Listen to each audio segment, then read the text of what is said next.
Good evening, ladies and gentlemen. Welcome to episode 366 of the Hoots Podcast. We're currently live from the Break Free Room here in Chicago, Illinois. It's Thursday, June 22nd, 2023. It is your truly the nefarious brother Adam, aka Joshie Lopez.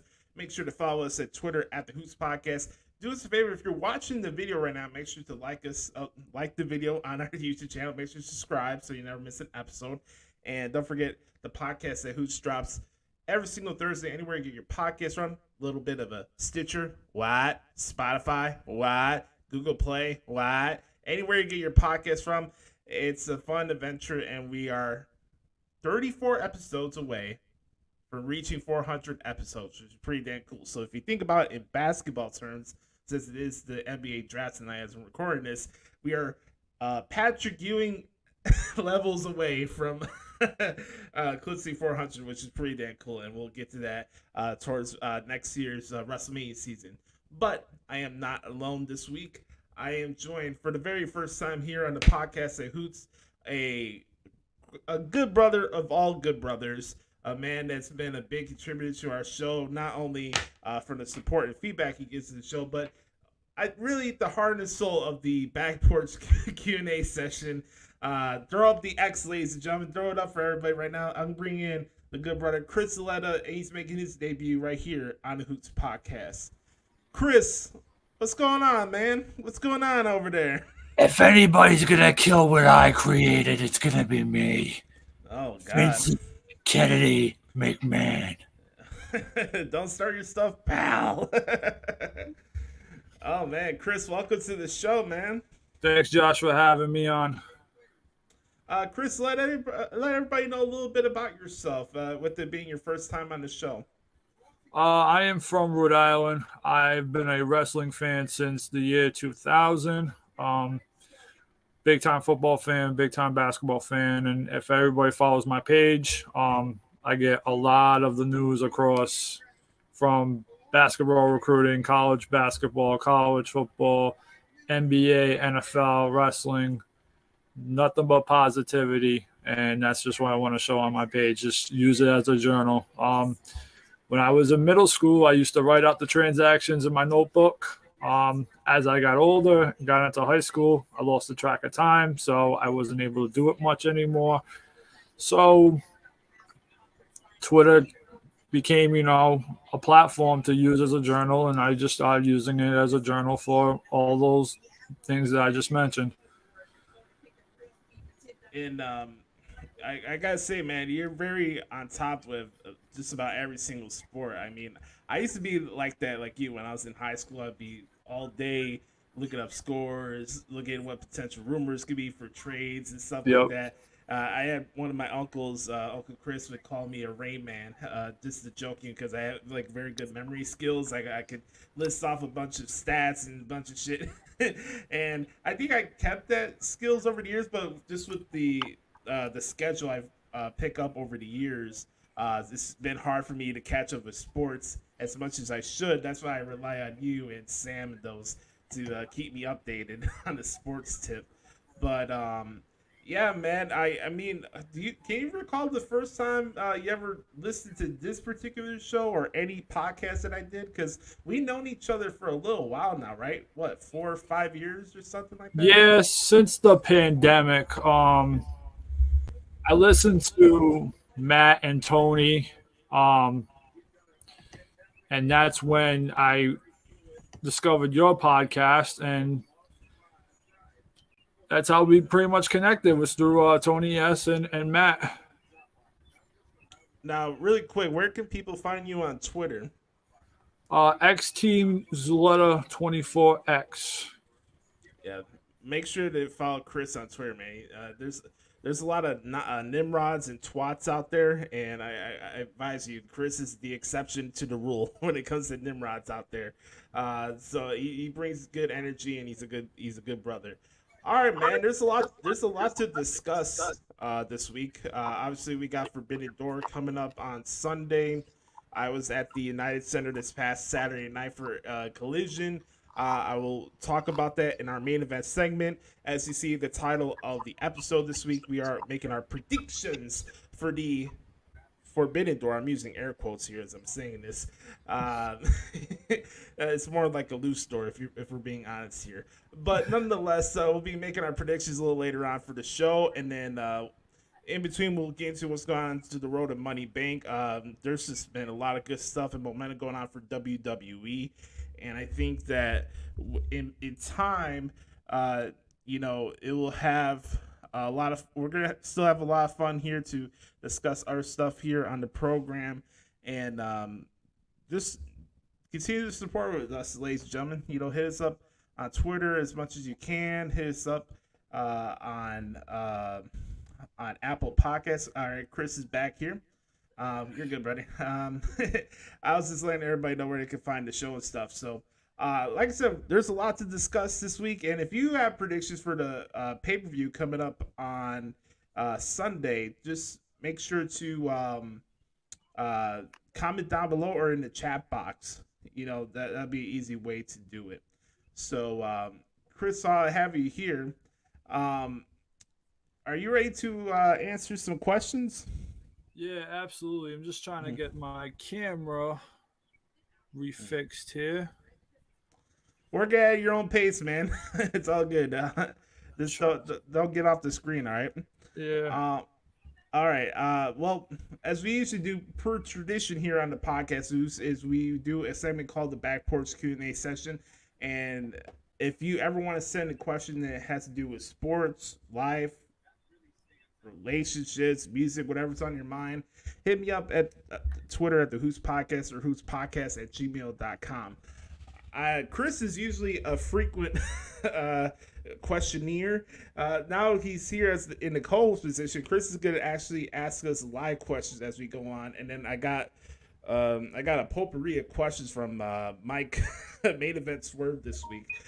So Chris, let's get to it, my man. Let's start off with you. How are we gonna start things off here? What's on your mind? What were your thoughts on attending Collision on Saturday? I'm glad that I went. It was literally the case of a last-minute scenario, last-minute opportunity. I couldn't pass. It was a free opportunity to go. I was like, all right, I'll take it. I lucked out. This is my fourth AEW event that I attended in person, and for me, every time I've gone to an AEW show, it's had to do with CM Punk. And the other one I went to was for the Forbidden Door pay-per-view, and that was because I wanted to see a lot of my New Japan guys that I've been covering for so many years. So it's been very strange. I can honestly say for all four events, I never went just because I wanted to see AEW. Like I was there for Punk's debut. I was there when MJF defeated Punk twice in Chicago, and then I was there on Saturday, and that's how it went. It was a lot of fun. And I'll get credit where it's credit's due. We'll talk a little bit more about the show in the main event segment. But as far as just production, the vibe, the stage, the aura of the building and stuff like that was really, really cool. I had a really good time at the United Center.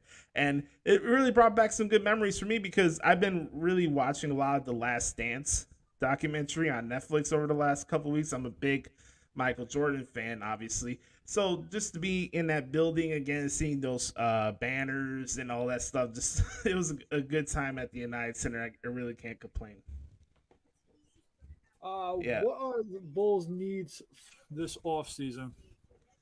This off season, shooting, and more shooting. That's what the league's turned into, unfortunately. Yeah, it is unfortunate. I'm not really a fan of today's basketball, but really you have to, in this day of basketball, you need to shoot threes. You just need to be a good scoring team. And then it's the unfortunate part. Either you have to shoot threes or you need to deal with the politics of the NBA and these stupid-ass super teams and stuff like that. So it's really hard to do what the Denver Nuggets did. That's why I really appreciated what they were able to accomplish this season, because they were a homegrown team. A lot of their stars were people that they drafted. It wasn't some super team that was formed together. And when you have homegrown talent and good coaching, that's how they ended up winning the Larry O'Brien Trophy this year. So as far as my Bulls are concerned, it's just shooting. I mean, I love Zach LaVine. He's a good athlete, but more times than not, he's very inconsistent, especially when it comes to clutch scenarios. And then when it comes to DeMar DeRozan, he's I want to say he's one-dimensional, but you know what he can do mid-range. And then there's other games where, let's say, for example, one game he'll score like 28, and then the next game he'll probably go like 15. You know what I mean? And then you can't just rely on those two guys and then think that Nikola Vucevic is going to average 20 to 25 points a game. That's just not going to happen. So I really think either some good bench depth that has shooters, or at least a dominant point guard that can move the ball proficiently, because the Bulls were looking good until whatever the fuck's going on with Lonzo Ball. He got injured with his knee, and the team just didn't know how to play as a team anymore. So there's a lot of things to fix up as far as my Bulls are concerned. Yeah, it's very unfortunate with Lonzo Ball's injury, and I really hope that he's able to make a speedy recovery and come back, right, and give the league something, because he had a lot of promise coming into the league. Right. What's the next one, Chris? What match are you looking forward to most at Forbidden Door? Believe it or not, it's Kenny Olivier and Will Ospreay. I always said that I enjoy Omega more in New Japan than I did in AEW, and that match that he had with Ospreay at Wrestle Kingdom, which was one of the last events I got to cover before my stuff started. That match was insane, and I have no doubts that this one on Sunday could be as good or even better. It's different atmospheres. You were in a baseball stadium in Japan. Here you are going to a really raucous like basketball arena in Toronto. We've seen shows in the past in Toronto. Those crowds get crazy. Yeah. NXT Takeover Toronto. Wasn't that the Survivor Series where Goldberg squashed Brock? Yep. Right, that was in Toronto. So, yeah, I'm excited for that one for just personal reasons. And then I think one that could steal the show for me. This card is better than last year's one. Oh, 100%. Yeah. Last year's was just half-assed and just put together so quick. So many pointless tag matches and everything. I mean, this one seems to be like there was a more effort put into it. Right, more thought to it for sure. I honestly, for me, Chris, the one that I think is still the show, and it's gonna piss a lot of people off, but it's the truth. It's gonna be MJF and Tanahashi. You're gonna see the clash of styles and how good I think MJF and Tanahashi. Go ahead. Yep. MJF can pull out any move of the offensive game, and we've seen that in his recent run with the title. I mean, he can pretty much do anything. Yeah, when he says he's a generational talent, he's not lying. He's not lying. Let's bring in one of Mike's questions here. I got it here on my screen. He says, "What up, Ooses? Good to hear more Hoots Pod and to hear Chris's debut on the show. Throw up the X for that." All right, here's some questions for the back porch. Number one, what are your thoughts on this submarine story with the Titanic? Would you pay $250,000 to go down there if you had the money? Do you see them being found at all or rescued? All right, before we get into that, I do want to say that I hope that what's going on, people are in good spirits and that nothing serious has happened. Obviously, we don't have a full confirmation of what's going on with that situation.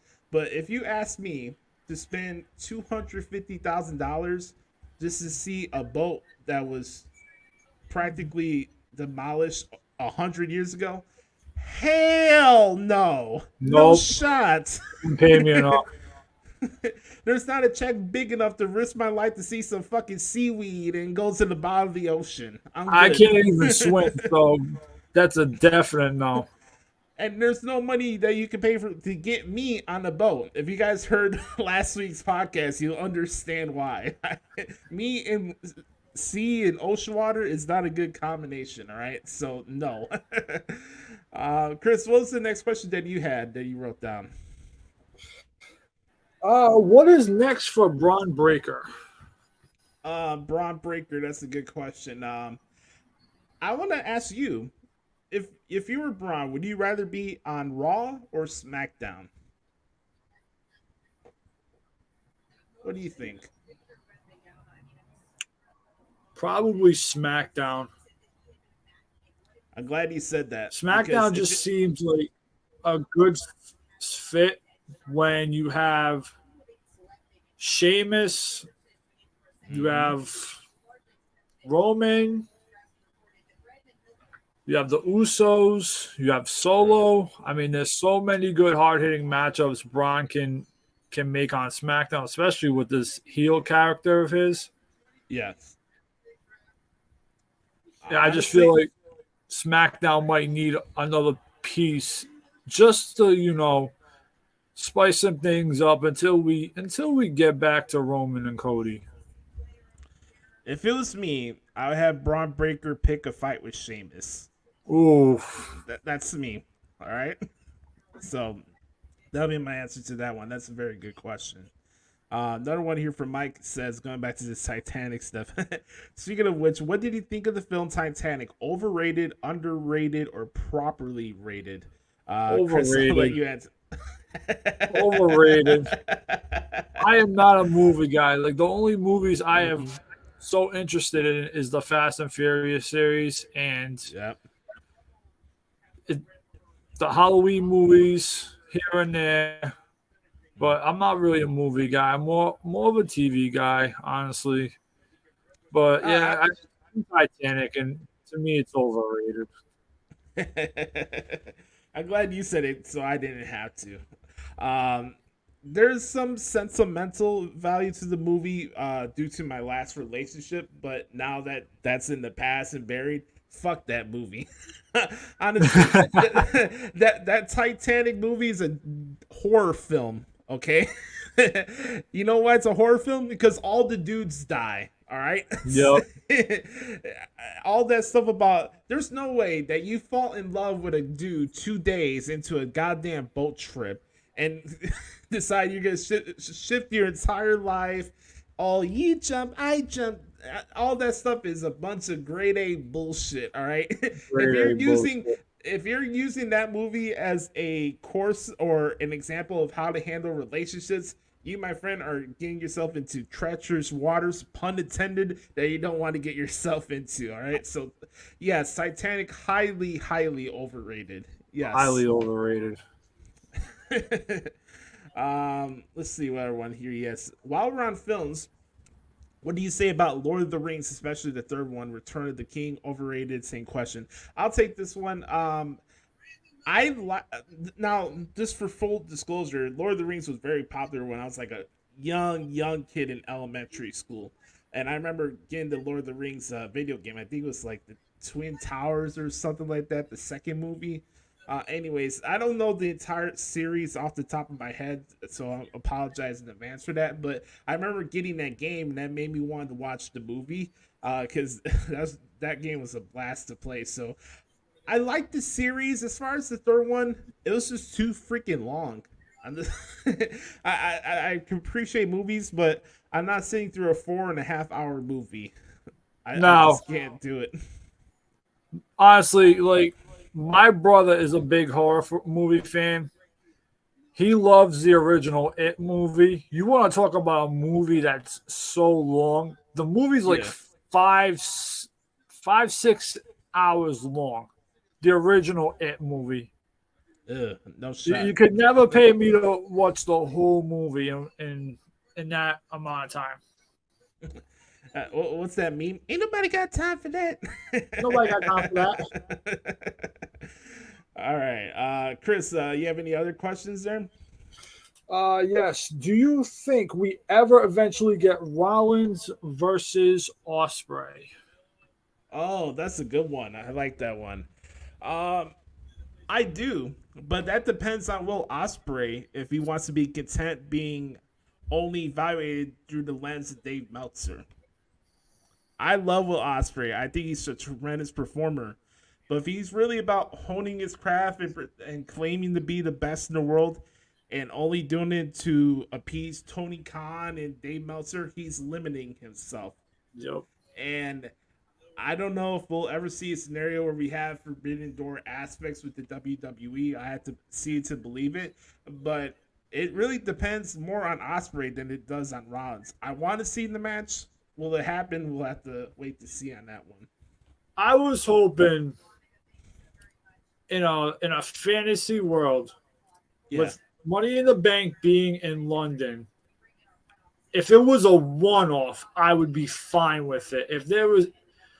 If we wasn't getting Rollins versus Balor, and honestly, it's 7 years, the history's there, it makes sense. But if we weren't getting Rollins and Balor, I thought it would be a perfect scenario where you have Ospreay just come in, do a one-off, and everyone's happy. But you know what? I'm so satisfied with this Balor and Rollins story because you're getting the elements in replay of what happened 7 years ago, and now you're seeing Balor come back to his roots.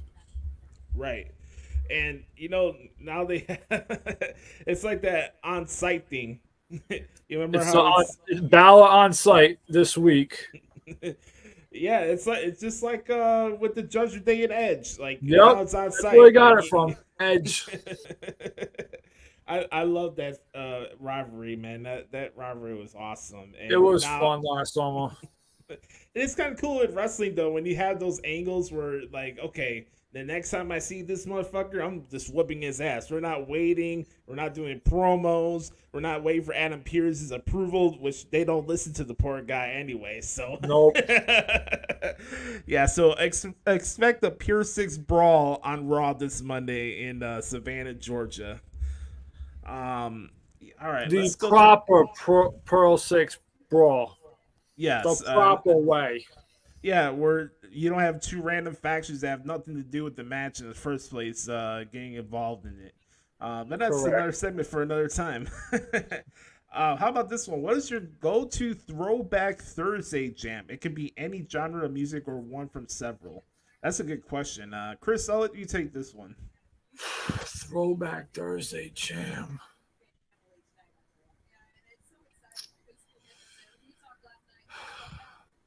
I think for me, that's a really good one. I would say Big Pun, 100%. Big Pun? You like Big Pun? Yeah. Big Pun, 100% would be my Throwback Thursday. I think for me, it's either Victory with Busta Rhymes, Big E, and Puff for rap. Maybe you could add Ambitious of a Rider by Tupac. I really like that song a lot too. And then everybody knows I'm a big R&B guy. You could probably check out I Want to Know by Joe. That's a very good song. Oh, that's very popular. Very popular in back in the day. Man, music. I'm not really like, back in my day everything was better, but when it comes to music, that definitely applies. The early 2000s was so much better. It's so untouchable. Nowadays, everything almost sounds like the same, or it's sad, or it's a girl talking about her breakup and everything, and then it's TikTok songs. It's all TikTok songs on the radio. Damn you, TikTok. It's amazing. Like, people would get like 4-year college degrees and won't get their dream job, but some person could come up with something on TikTok, get 1 million viewers, and start making like $3 billion. I will give Ice Spice credit because she's made the most of the opportunity. Her music has become so popular on TikTok, and it's gotten so much radio play. So I will give Ice Spice credit for using that platform and blowing up as an artist. Yeah, I don't want to make it out like, oh, TikTok's a bad platform to make a name for yourself. Like, it's no different from here on YouTube or any platform. I mean, if you have the talent and you're doing it for the right reasons, I think you are worthy of getting what you come with your product, you know? So, yeah, that's a great example. Ice Spice is doing very well for herself. Let's see. What other questions you got there before we go through the rest of this questions here from Mike? Thoughts on the Owen Hart tournament bracket?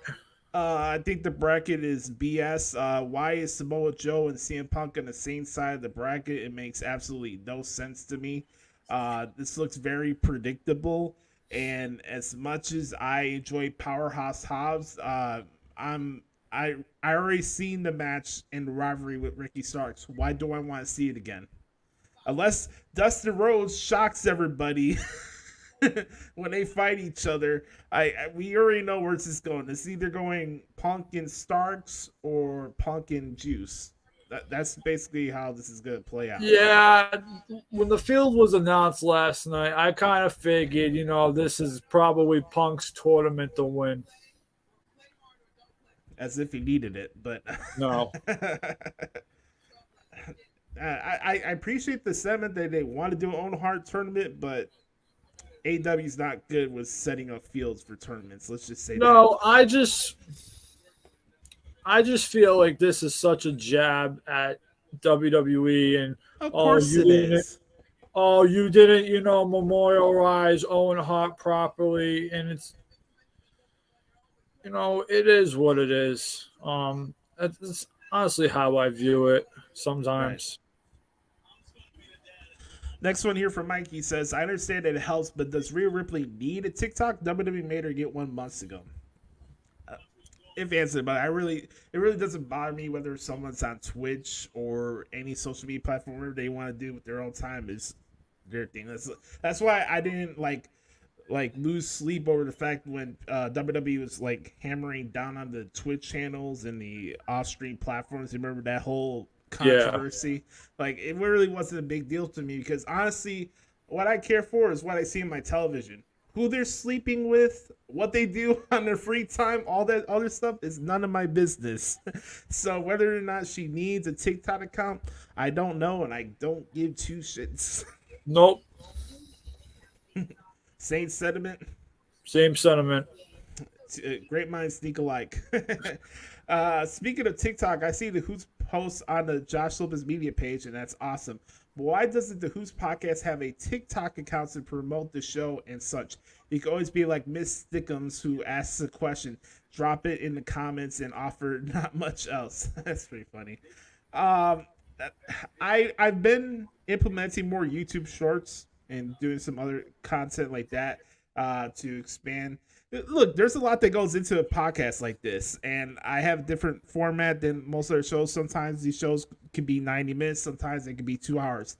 I really let the flow of the show be what it is. It's not my goal to have a super long podcast every week, but I trust the content that I dish out each week, and with it being 2 hours, it's hard for me to like pump out every take or like important moment on the show into like a 60-minute, not bad, a 60-second clip on TikTok. Plus, like I was telling Chris before we came on air, I'm not really good with like the TikTok, like, you know how you see like words, like captions in these TikToks when you see these videos? I'm not good with that stuff. I'm not good with the graphic stuff. If I could hire somebody and I had the money that would be good to do something like that, I would do it in a heartbeat because I think the show deserves to have more of these TikTok videos and have some, because humbly speaking, I feel like we provide some really good and authentic conversation when it comes to doing these type of shows. Absolutely. More than more of the other wrestling podcasts, and it deserves to be shown to a lot more people. I wish I had the time and money to do something like that. I want to, Mike. I just don't have the resources to. So that's why I don't have a separate TikTok. I can't even pronounce the damn platform name. But you understand what I'm saying, right, Chris? Yeah, absolutely. All right, the next question, he says, who will be talked about more when it's all said and done out of the ghosts of their generation, not of all time? Roman Reigns or Charlotte Flair? Ooh, that's a good one. For me, I have to say Charlotte Flair because to me, outside of Trish Stratus, she's the greatest female wrestler of all time. Agree. It's not recency bias. I've seen them all. I love Lita. I love Trish. Everybody knows Mickey's my all-time favorite female wrestler of all time. But when it comes to in-ring content and being the measuring stick as a performer, it's Charlotte, and it's not close. And I can't even disagree with that. And this is coming from somebody who is a Sasha Banks fan. I mean, there's a reason why Charlotte's still around and Sasha decided to go do her own thing. I mean, there's nothing wrong with that. No, but I mean, the pure hate for Charlotte. I mean, I'll never understand. I mean, the whole she can't cut a promo and all this other nonsense. I mean, she literally, had a nice back and forth the other night with Bianca Belair. I mean, there's a reason why Charlotte is one of the best women in professional wrestling. Right, for sure. And she showed it at WrestleMania against Rhea. Yeah. I said it last week. If you have any doubts on Charlotte Flair, go watch their match at WrestleMania, and the rest will speak for itself. And for everybody who's complaining about, Charlotte wrestles one time and then she's taken all this time off, Charlotte has earned that right after the accomplishments she has done over the years. Yeah, she is in the Brock Lesnar role now where she will show up and challenge for a championship. She is an attraction, and we have to get over that. She's going to be presented as an attraction. I honestly think that today's wrestling fans wouldn't be able to stomach if Twitter was around during the 80s. If you really think about it, how the number of times I'm honestly glad Twitter wasn't around in the 2000s. Like, imagine if it was around the 2000s when we got all these Rock and Triple H matches from 1999 to the year 2000, and how much complaining there would have been. Oh yeah, the hot potato. It would have been ridiculous. Yeah, I can hear it right now. Oh, they hot potato the title too much, 50-50 booking. Oh, Triple H is politicking himself to be doing that backlash, but he just lost the Judgment Day. Oh man, and again, this is coming from somebody who loved that era too. Like, I'm a 2000s mock completely, so there will never be any complaints about that ever from me whatsoever. I enjoyed it, and I wish it was still around. Yes, me too. And this is the last thing I'll say about this. Like, as I say Charlotte Flair, I'm not taking a slight at Roman. Like, it's too hard to pick a Mount Rushmore where you're not leaving off The Rock or Austin or Cena or Triple H. There's too many different eras. Yeah, it's too hard. But when it comes to women's wrestling, it's Charlotte Flair. Yes. That's it. All right, let's go to the next question here. He says, what has a greater chance of happening? LA Knight winning the men's Money in the Bank ladder match or Logan Paul screwing him out of it? That's a good one. Chris, what do you think? Me personally, I don't want to see LA Knight win because you know what? Thank God somebody said it. The internet fans want to see it happen. So you tell me what LA Knight what his move is gonna be if he wins the briefcase. And here's the question you need to ask yourself. Do you honestly believe LA Knight will have a successful cash-in with that briefcase? No. Thank you.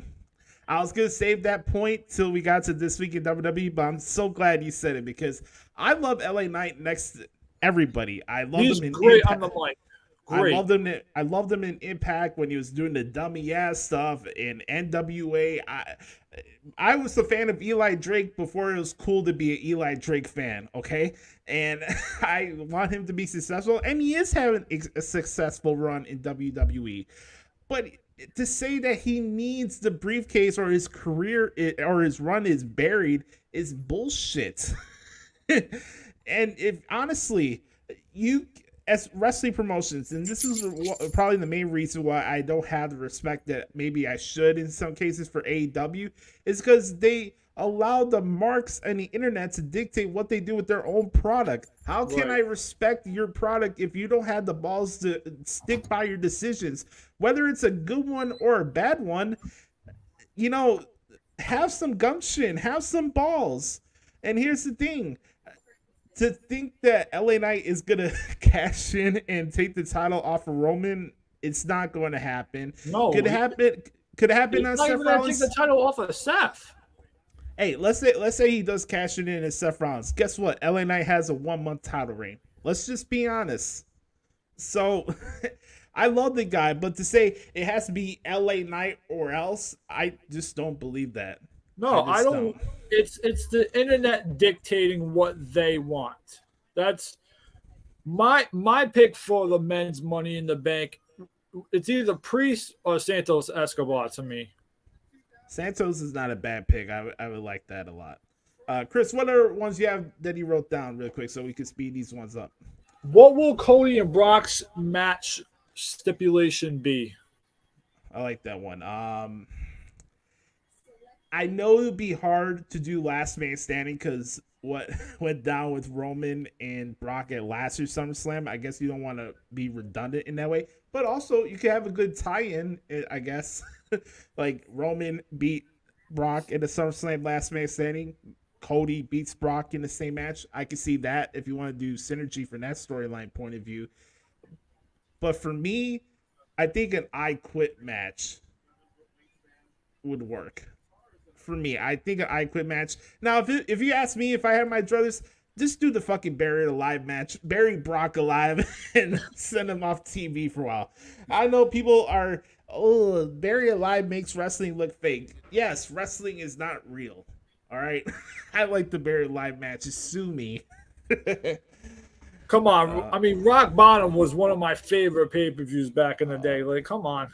It was tremendous. Honestly, they should bring that back and do that for Dominic. Like, they have a Dominic themed pay-per-view or something like that. You know what I mean? Hell, bring it back to Rhode Island and whatever the name of the arena is now. It's not the Dunkin' Donuts. Right? No, the Mutual Pavilion Center. God, that's mid. That is bad. It's bad now. All right, let's go to the next question. What is the greatest sports memory for you, particularly from teams you support? That's a good one. Chris, I'll start off with you. I think would have to be the Patriots' first Super Bowl against the Rams, or it would be the Lakers' Game 7 win against Sacramento. It's not bad. I like that. I like those. Now, I am Michael Jordan, Mark. I was too young to really appreciate and see Michael Jordan. I did not get to see him play live in person. I was 4 years old when the Bulls won their last title in 1998. And I think for me, if I look back at my being the struggle is real with being a Chicago sports fan. I'm not gonna lie.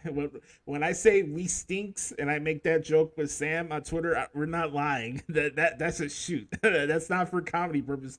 Being a Chicago sports fan sucks. Okay. Like what could I pick? The double doink. You know, like if I had to pick one, it'd probably be the White Sox sweeping the Astros in the 05 World Series. I'm sorry, Mike, but I had to bring it up. Or it would be maybe one of the Blackhawks Stanley Cup wins. That one against the Bruins was pretty interesting because they had the 2 goals in 17 seconds, something like that. That was pretty cool. Are you a Bruins fan, Chris? I don't watch hockey much, but when the playoffs are on, I mean, I will tune in when there's nothing else on. So yeah, hockey's all right with me. Since I have you on, how is life in Rhode Island? I've never been there before. I've been to Boston, but I've never been in Rhode Island before. How is it out there? There's parts of it where it's peaceful. Like there's certain parts, like Newport is very peaceful. Yeah. Providence has its peaceful places. I'm in the north, and then Pawtucket has their quietness and everything. But yeah, there's some quiet spots in Rhode Island. I enjoy the food. Any kind of pub food I try to check out and everything. Like I've been like that since the pandemic. Like I got into the Food Network and watched Guy Fieri, travel all these places around. I figured I'd try that around Rhode Island and stuff and New England. I made a promise to referee Tony that I would have to make my way back up to the East Coast sometime soon. So, yes. Maybe I can see you in person. Maybe we could go check out CLAHN's or whatever that. I've never been to CLAHN yet, and I've heard nothing but great things about it. I'm hoping to get there at some point. It's just tough to go there after a WWE show. Like it's 12 o'clock at midnight. Like I don't want to go sit at the CLAHN after a wrestling show. I mean, maybe before a wrestling show, but after a wrestling show, I just honestly want to get in a car and just go home and just chill out. You just like to chill after the show's over, right? Yeah. Yeah, I'm the same way too. Like usually with Chicago, you remember that promo where Jericho told Stephanie there's a Hooters down the road from this place? Yeah. I was at that show. That was in Chicago. There's a Hooters that's like a 10-minute drive from the Rosemont Horizon, and that was the Hooters he was talking about. Oh, we have one in Rhode Island too. So we have one in Warwick, which is very popular, and we actually did a watch party for Backlash back in April. For this year? Yeah. Oh, that's pretty cool. Yeah. I wanted to do one for AEW, but the timing was too short and everything. So I just asked the manager who I close with him, like if we can do a watch party for Backlash, and he was okay with it. So yeah, I probably would not do a watch party for AEW show because the pay-per-views are way too fucking long, and I'll probably be broke by the time I get out of the restaurant because I'm there the entire time, right? And I know they air the pay-per-views at a movie theater. Maybe I would try that, but at a bar or something like that, no shot. No shot. No, I'm just. It's normally to stick, with the AEW shows home, especially if it's not really in a range or a distance to actually go to. Right. Next one here from Mike. He says, "Do you guys see Nashville getting a WrestleMania soon after building a $1 billion entertainment complex?" Yes. Easily with the new stadium coming up. Easily. Yeah. Let's say the first season after the Titans play in that new stadium, WrestleMania will be there. That's how confident I think that'll happen. And I'm sure there'll be one in Buffalo too, especially with their new stadium being built in the next few years. Man, I don't know what the next time we're ever gonna have a WrestleMania. I feel like CM Punk has cursed us. Like we can't have the Royal Rumble here because everybody's gonna expect them to be. That's bullshit too. Because Chicago's such a great wrestling city. Like that's crap that you guys have not gotten a Royal Rumble yet. Not one Royal Rumble. I never even went to the Rumbles in Boston, and it's just crazy that you guys haven't gotten a Royal Rumble yet. And it's blasphemous, as Steve absolutely blasphemous. Say. All right, there are an increasing amount of stories of people injured trying to take pictures with animals. Yes, with them. Is there any animal you would take that risk to get a pic with? No, I'm not a Nimrod. No, not a Nimrod neither. How much of an airhead are you that you feel convinced that you could jump over a gate in a public zoo and hang out? Oh, this is my buddy Billy. Here's the Billy the Tiger here. We're just gonna take a couple selfies for Instagram, and then you get got 20 seconds later. I'll keep my fingers in my arms. Thank you very much. Yeah, exactly. Going back to the Titanic question, in this one, no shot. No shot. All right, what's dumber? I think you're answering your own question here, Mike. He says, what's dumber, taking a selfie with a dangerous animal or randomly licking ice cream in the store and then running away? Ugh. Man. Mike, Mike, are you like just seeing a bunch of stuff on the news of people just acting like jackasses? I swear it's like YouTube videos. Like I can understand there's some silliness and stuff out there, like when it goes in Florida. God forbid I've seen it in person how crazy the people are down there. But no, no, I'm not going to a fucking produce store or a random store to lick ice cream just to run away. That's stupid. All right, let's see what else he has here. Josh, I know your dream is to be a play-by-play guy, but who would you want at the announce desk with you? It's Excalibur, right? Just kidding. Oh, you bastard. Also, Chris, what sport or event would you want to commentate for and in what role? All right, I'll take this one really quick because I'm curious to hear your answer for this one.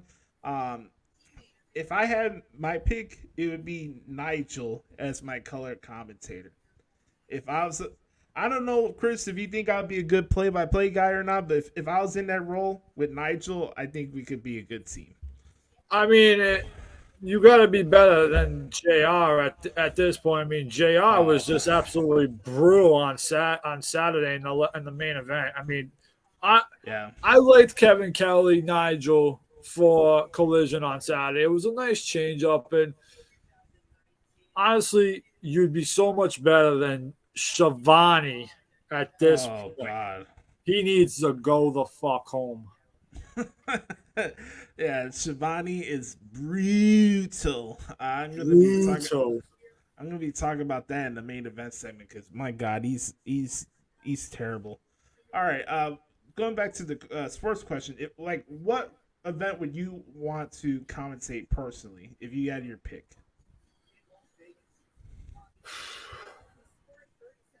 Probably wrestling.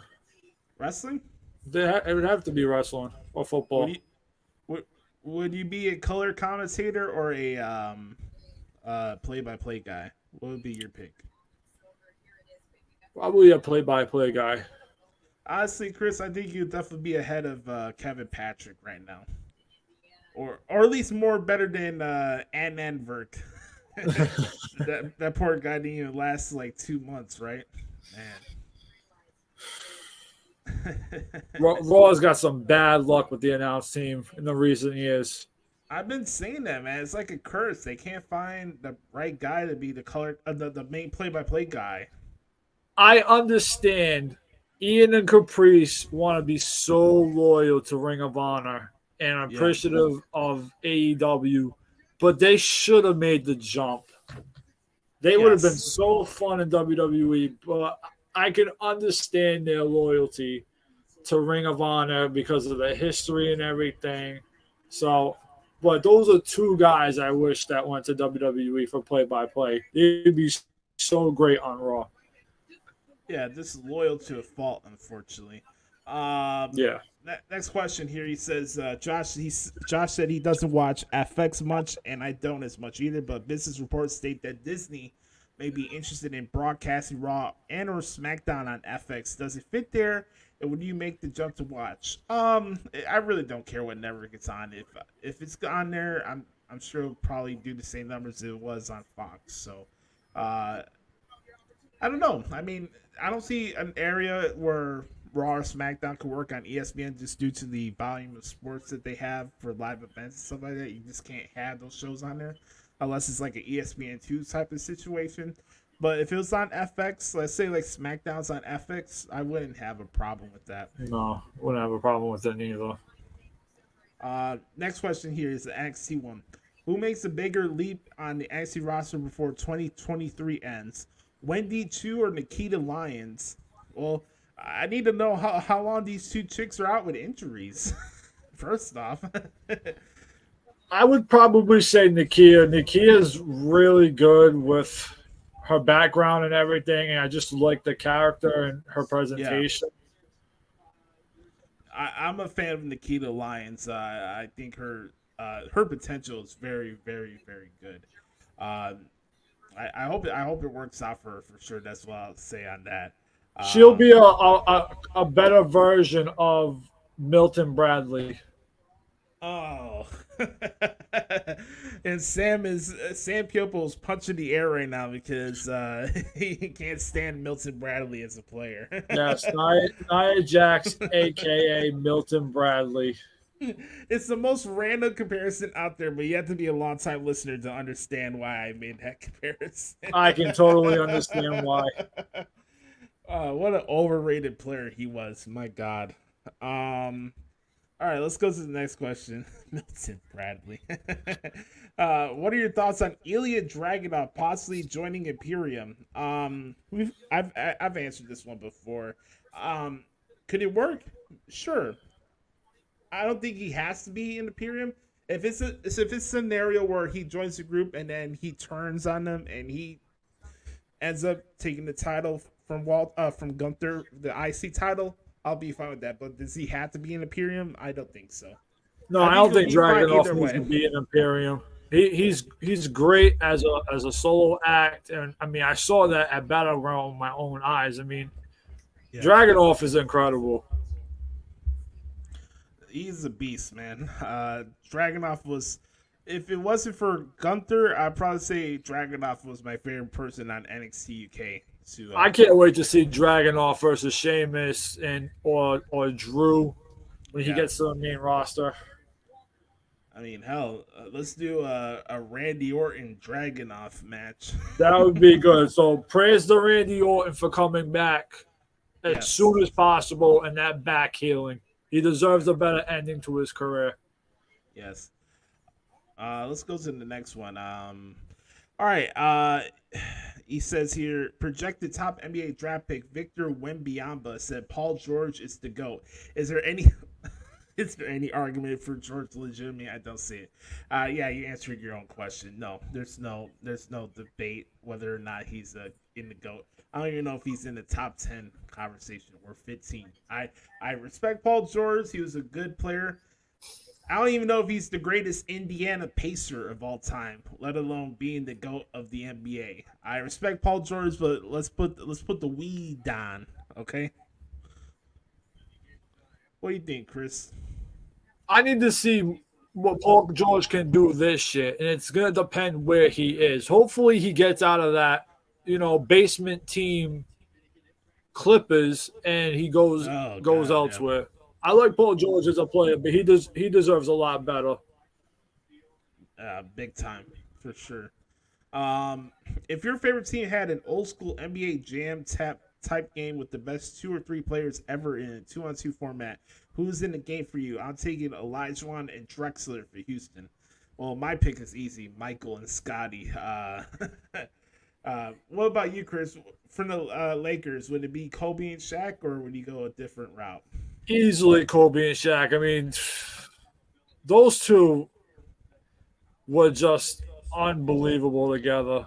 I mean, to the point too. I mean, that roster had so much great pieces around. I mean, we don't talk about how good Derek Fisher was for them. Robert Horry, Brian Shaw, Devin George.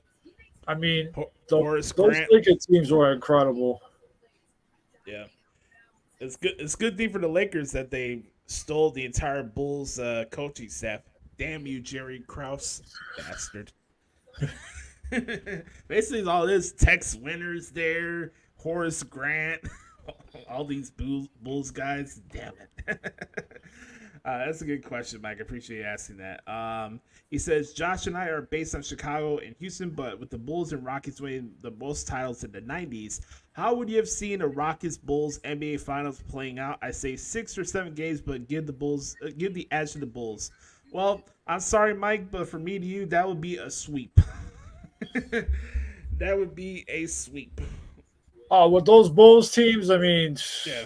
I'm sorry, but those Rocket teams don't even come close to what the Bulls had. I mean, you had Jordan, Pippen, Grant, Kukoc, Armstrong. I mean, forget about it. It's not even close. I'll be fair and say 5 games, but it's a sweep or 5 games for me. And I respect Olajuwon, but honestly, you really think that Kenny the Jet Smith was gonna stop Michael Jordan? Let's put the weed on. Hell, even Clyde Drexler couldn't even stop the Bulls when he was on the Trailblazers. Come on, man. You think Sam Cassell's going to stop Scottie Pippen? No shot. No shot. Honestly, that series would end up like the Supersonics or worse, like that finals. And I like Gary Payton too, but you know what? I mean, those teams had no shot against the Bulls. You saw that thing in The Last Dance, right? Where like Gary Payton's like, "Oh, I could defend Michael, I could slow him down," and then Michael's like, "What are you saying, motherfucker?" You know how many people did? You know how many people tried that with Kobe? Ask Ruben Patterson of the Trailblazers how that worked out well. You know what's messed up? I feel bad about those Trailblazers teams that Scottie Pippen was on it. Those Trailblazers teams were tough too. Like you had Rasheed, you had Scottie, Bryant Grant, Sabonis. I mean, I'll give the Blazers credit. They had teams back in the day that gave the Lakers a pain in the ass. But hell, Steve Kerr was on one of those Blazers teams. Steve right? Kerr. Man, that dude has like, I don't know, 12 or 15 NBA championships. Yeah, he's got rings with the Spurs. He's got rings with the Bulls, rings with Golden State. Yeah. By the way, we're not going to spend a lot of time on this, but I saw the trade today for Chris Paul. That is just stupid. That's not going to do them any favors in the West. I don't know what Mike Dunleavy is smoking. That is a dumb trade. Chris Paul's hamstrings barely holding up. Yeah, like it. I don't get it. You're already probably going to lose Draymond Green because he wants to go down on his knees for Latois. So he's not coming back to the Warriors. So what's the point of getting rid of Jordan Poole? Because they had a stupid fight for a guy that's probably not coming back to your team? My thing is one of those guys will leaving eventually. Well, good riddance. They're both hot. Keep it moving. How you doing? Keep it moving. All right. This is a tough one, I know, but Josh brought it up last week, so I have two questions in this.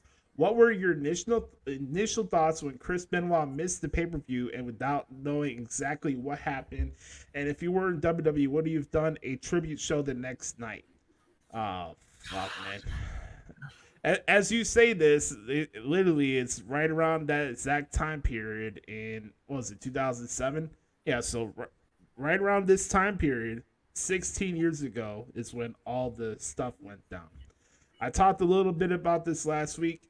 It's hard for me to talk about Chris Benoit, obviously because of the situation, but also Chris was one of my favorite wrestlers of all time, and he was one of my favorite technical wrestlers. And so it's hard when I get the question like, oh, Josh, what's your favorite WrestleMania match or your favorite World Title match? I always go to the triple threat at WrestleMania 20. That moment with Chris and Eddie is probably in my top 5 moments in wrestling history where they're hugging each other after the show. It's hard for me.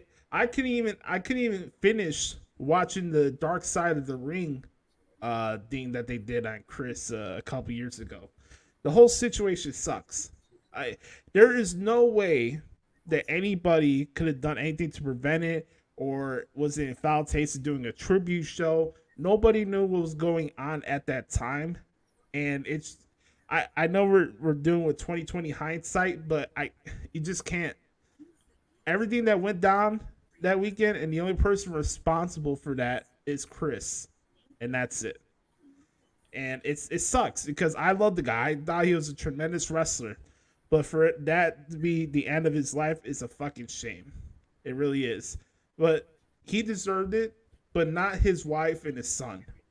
And that's the shitty thing about this whole situation. It really is. I can't even think about putting myself in a hindsight. Oh, should have WWE done a tribute show or not? Because they didn't even know. Honestly, nobody knew. And Chavo told Johnny Ace, I heard the story where he got those strange text messages from Chris after the pay-per-view, and they're going to that Raw the next night. And I don't know. How are you going to handle that situation? You know? For me, it's I don't have a tough time watching the matches, but I can't talk about them. If I go on Twitter, I'm not gonna bring up Benoit matches. I mean, yeah, he was a great wrestler, but separating the wrestler from the person outside of the ring. I mean, what he did was unthinkable. Like, Yeah. And if people bring up the whole Hall of Fame stuff, like, come on, man, use your fucking. it's not even a discussion. It's not. I think Paul Heyman said it best a few years ago. Yeah, I saw that clip. I think he said it best a few years ago. Chris Benoit, the wrestler, yeah, he was a great performer. Chris Benoit as the person, scum for what he did. Yeah, we'll leave it at that. Chris, did you have any other questions you wanted to ask? Yes. Best main event on TV to not main event a pay-per-view. Oh, that's a good question. If it wasn't the night of Punk and Cena, because I was at that Money in the Bank show, I would probably go with Randy Orton and Christian, because that match was really good.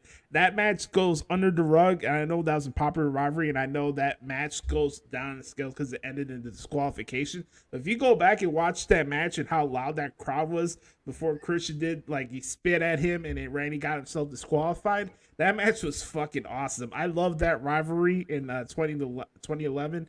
That one was a lot of fun. You could say you could have done the Bad Bunny Priest match as the main event for Backlash. You could pick any other from history, but if I had to pick one, I'd go with Randy Orton and Christian from the Money in the Bank show. Yeah, so my favorite matches to not main event a pay-per-view. So one of them would be TLC 4 on SmackDown. Ooh, that match was something. Yeah. The other match would be Cena and Punk. The year the winner faced The Rock at Mania. Oh man, I got your question wrong. You meant TV matches. Okay. Yes. Okay. John Cena and Cesaro for the U.S. Championship. I think that was an open challenge one. That's definitely a clinic. I would have to say, hell, you could have done a main event of like, remember that triple threat match they did a couple years ago with Roman, Lashley? Who's the other person in the match? I'm trying to remember. Roman, Lashley. It was a Raw match. I'm gonna look this up. Roman, Bobby, and I know what you're talking about. Was it Big E? Yes. There you go. Yes, it was a triple threat match, and that match was a fucking clinic, man. That match was awesome. Hell, you could have done Edge and Seth Rollins, the one they had at Madison Square Garden from a SmackDown. That match was very good. Was something. That was a good rivalry. They never closed out a pay-per-view, but one of those matches definitely could have closed out one of those pay-per-views. But that's a good question, Chris. I like that one. Any other ones before we wrap up the segment? A rivalry in wrestling that deserves more acknowledgement. Well, I did mention Randy and Christian. I'll mention another one. I think for me, one that's very underrated that doesn't get enough respect in a lot of ways is the one with Mark Henry and Big Show and Daniel Bryan. This everything that started off with that whole Hall of Pain stuff, and he snatched Big Show's leg and stuff like that, and then how Bryan came in with the cash in and stuff like that. That rivalry, that whole Hall of Pain saga, honestly, for me, is very underrated. So I would say a rivalry that deserves more acknowledgement because there was never a bad match between them was Kurt Angle, Brock Lesnar. I agree with every match they had, they delivered. Right. I agree. Whether it was WrestleMania, the Iron Man match, the match at SummerSlam, even the 6-man, what was supposed to be the 6-man at No Way Out, the year they main evented WrestleMania. Right. They just they had great chemistry together. The New Day and the Bar, the tag team rivalry, that was very good. Oh, I missed the Bar. Poor Cesaro. Oh my God! So many people. If only he could have. If only he could have lasted a little bit longer with Triple H around. I'll give Claudio this. He came in and it was a pretty good start. But from where we've gone from the start to now, huge drop off. You can't even give him extra credit for him becoming the Ring of Honor champion because he lost it literally the next second to Chris Jericho at the Arthur Ashe Stadium show. And then guess what? Ring of Honor basically turned up being AEW Dark. I saw tonight on Twitter that they were doing 13 matches. Ring of Honor has replaced AEW Dark. Think about that, ladies and gentlemen. I get it. They're still doing their pay-per-views here and there selectively, and that's cool and all. But as far as their weekly product is turned into AEW Dark, it's a freaking joke. And I'm not surprised. But hey, Tony Khan, Booker and Promoter of the Year, pal. All right, here's the last. Yes, exactly. Here's the last question here for Mike for the segment this week. What do you think of Vince McMahon's limbo explosion and suddenly being dead? I saw the news and a few stories about it, and it really seemed legit. I'm amazed that they pulled that off and that Benoit did something so heinous that ended the storyline. As always, thanks for your honesty and for being big parts of this show. Steve Usi. Thank you, Mike, for the questions this week. Appreciate you, brother. As far as the Vince explosion, it's just bad timing with everything that went on following that. I know maybe it wasn't an angle that everybody maybe cared for or whatever, but I thought it was interesting for what it was at the time. Now for full disclosure, I was 13 years old when that whole thing was going on. And no, I did not think Vince McMahon was dead. But if the whole thing was for him to write himself off of television, I can understand why he wanted to do it for a while. But again, this is wrestling. It's like Marvel movies. Yeah, Vince got blown up in a limbo. He definitely could have found his way back to TV. So, yeah, I mean, it's just a part of bad timing with the whole situation, to be honest with you. I mean, isn't that the same time, too, where he gave that weird segment with Edge on SmackDown, too, where he had that feud with Batista, with that clip that keeps flying around? He had that weird voice going on. Yes. Yep. I mean, they made the best out of that situation. And you know what? It's almost like when Austin walked out in 2002. How Austin was supposed to face Brock. Right. And on top of that, too, they had Ric Flair, who was a heel at that time. All of a sudden had to turn back babyface and face Eddie Guerrero at that King of the Ring. So, I mean, in times of wrestling, you pretty much have to, rip the Band-Aid off and go with the flow. Unfortunately, that's how cards subject to change, as you say. Hey, don't forget about that, man. The card is always subject to change. You never know what's going on. Now, whether that's good or not, that's all up to our own subjective opinions. But again, the card is subject to change. Kind of like the Forbidden Door show. You never know. Right. Yeah, that's going to conclude really quick our Back Porch Q&A session. I want to thank Mike for the buffet of questions he sent in this week. Full course buffet. A full course buffet, man. He did not let this down. And thank you, Chris, adding on your questions this week as we usually do here. And yes, if you have ever a question you want me to answer, it doesn't have to be just on the podcast. You can hit me up during the weekend at the Hoots Podcast or the Hoots Podcast at gmail.com. All right, folks, it's time to talk about what happened this week in WWE. A little fun segment here before we get to our main event of the evening. And this segment won't be too long. Me and Chris are just going to go a little bit back and forth on what stood out to us on TV this week and talk a little bit about Money to Bank towards the end of this segment. So, also like to sprinkle in a little bit of NXT because if you're still sleeping on NXT and you're just looking through the lens of black and gold, I think you're doing yourself a disservice because that brand is pumping out some good content recently. People need to get over it. It's 2023. Black and gold was not sustainable for a long run. We got incredible moments in that time frame.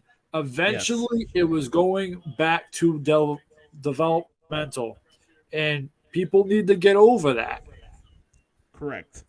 I'll tell you this, man. One thing that is sustainable is Killer Kelly being freaking hot. Mamma mia. Besides her being hot, I do think when we talk about underrated performers, she's the most underrated female wrestler in the world today. And Agree. It's not close. It's not close. It's going to be interesting how that whole story with her and Masha play out, too. She's definitely a character that's like, oh, I want the smoke. That's all it is. It's awesome. So, big Kelly, Killer Kelly mark. I don't hide my fandom when it comes to her. All right. There's a lot to discuss this week with WWE because the stuff on Raw and SmackDown starting to cook up here as we get closer to SmackDown. The ending on SmackDown really top things. Yeah, let's start off with that because that's what everybody's talking about. Now, part 2 of what Cody Rhodes told Roman Reigns before WrestleMania is coming to fruition here. The Usos are now away from the Tribal Chief. And you had a lot of realism. Jay's getting to the point. He's like, "Oh, this is your older brother." I found it interesting that me and Jay share the same government name, which is pretty cool. But it was a really cool moment, and you got the crowd going there. Roman took that super kick like a gem, especially that double super kick at the end. He just he sold that so well. Yeah. And there was a lot of people that wanted Paul Heyman to get got too, and that would have been a problem with me, but he waddled his way out of the ring. Let's sit and marinate for a little bit. It's gonna come. But what I mentioned there with Cody is a very important point that I want to bring up here because a lot of people are like, oh, Cody's not gonna finish the story and and look at where we are you right tell now. me who's gonna finish the story then. Right, exactly. But look at this, Chris. Jay's gonna finish the story? No. Look, here's what's gonna happen. Look, you have Heyman being an advocate again. They haven't said it on TV, but the whole reason of this Brock and Cody feud is because Heyman is using Brock as a roadblock. If you're not paying attention, I can't help you out with that. I mean, that's really, really right in front of your face. If you really need Alvarez and Meltzer to give you that backstage scoop for the reason why that feud's happening, you really need to reevaluate some things, okay? And now the Usos are away. Now we have to wait and see what goes on with Solo. That's the third domino. As CM Punk said on Collision this past Saturday, tell me where I'm telling lies. How's the story over? Who wanted the whole Bloodline story to end at Survivor Series, and I'm so glad that I was 100% wrong. Correct. I wanted the whole thing to come crashing down at Survivor Series in front of me. I wanted Cody Rhodes to win at WrestleMania. Did I, get a little upset afterwards after Mania? Yeah, but you know what? I let things play out on Raw and kind of understood. I'm like, okay, so the injury is not just the adversity Cody's got to go through. He's got to go through a few adversities, and that's how it's being played out. And if we go back to the promos of Cody and Roman's exchanges back and forth, of him telling how it's all going to crumble down, you give it a little bit more time. And now I'm starting to understand why they made the decision that they did. Roman holding the title for 1,000 days, it was eventually going to happen. Yes. Roman is box office, so it makes sense. Why are you going to change something that's going so well right now? Let me ask you this. So they announced it's going to be Usos against Roman and Solo at Money in the Bank. That's going to be a very, Can't very wait for good that. match. That's going to be awesome. Bloodline Civil War.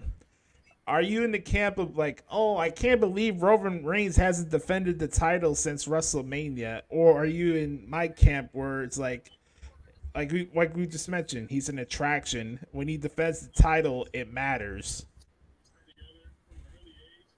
Money in the Bank is not a presentation like SummerSlam or WrestleMania. So, you know what? Why should Roman have to defend the title at a smaller pay-per-view? A Civil War with him and Solo versus the Usos, hell yeah, I'll take that. You think I'm going to be upset about that? I mean, hell no. Especially the Usos and how they've grown over the years. The Usos are literally in the main event spot. That's probably and their development has been incredible. Right. The only thing that's missing out of this whole thing that I truly wish we were going to get right now is Jacob Fatu involved in this. That's the only thing that's missing. That would be interesting for sure. That Roman, Jacob Fatu, and Solo as a trio would be unstoppable. Yeah. Yeah, that match is gonna be sick. I mean, and you know, we talked about not living and dying with every show. A lot of these stuff you see on Raw and SmackDown are plot points, and what you see in the pay-per-view is really what you need to pay attention to as far as where the stories are going. And more case in point with the stuff with Finn Balor and Seth Rollins. You know, we were talking about it earlier. Now it's on site. Earlier, when this match was announced, everybody's like, oh man, these guys fight each other too much. Why should I care about it now? Now you had the promo off. There's a with reason them to care about it now because they ran the history back a week ago.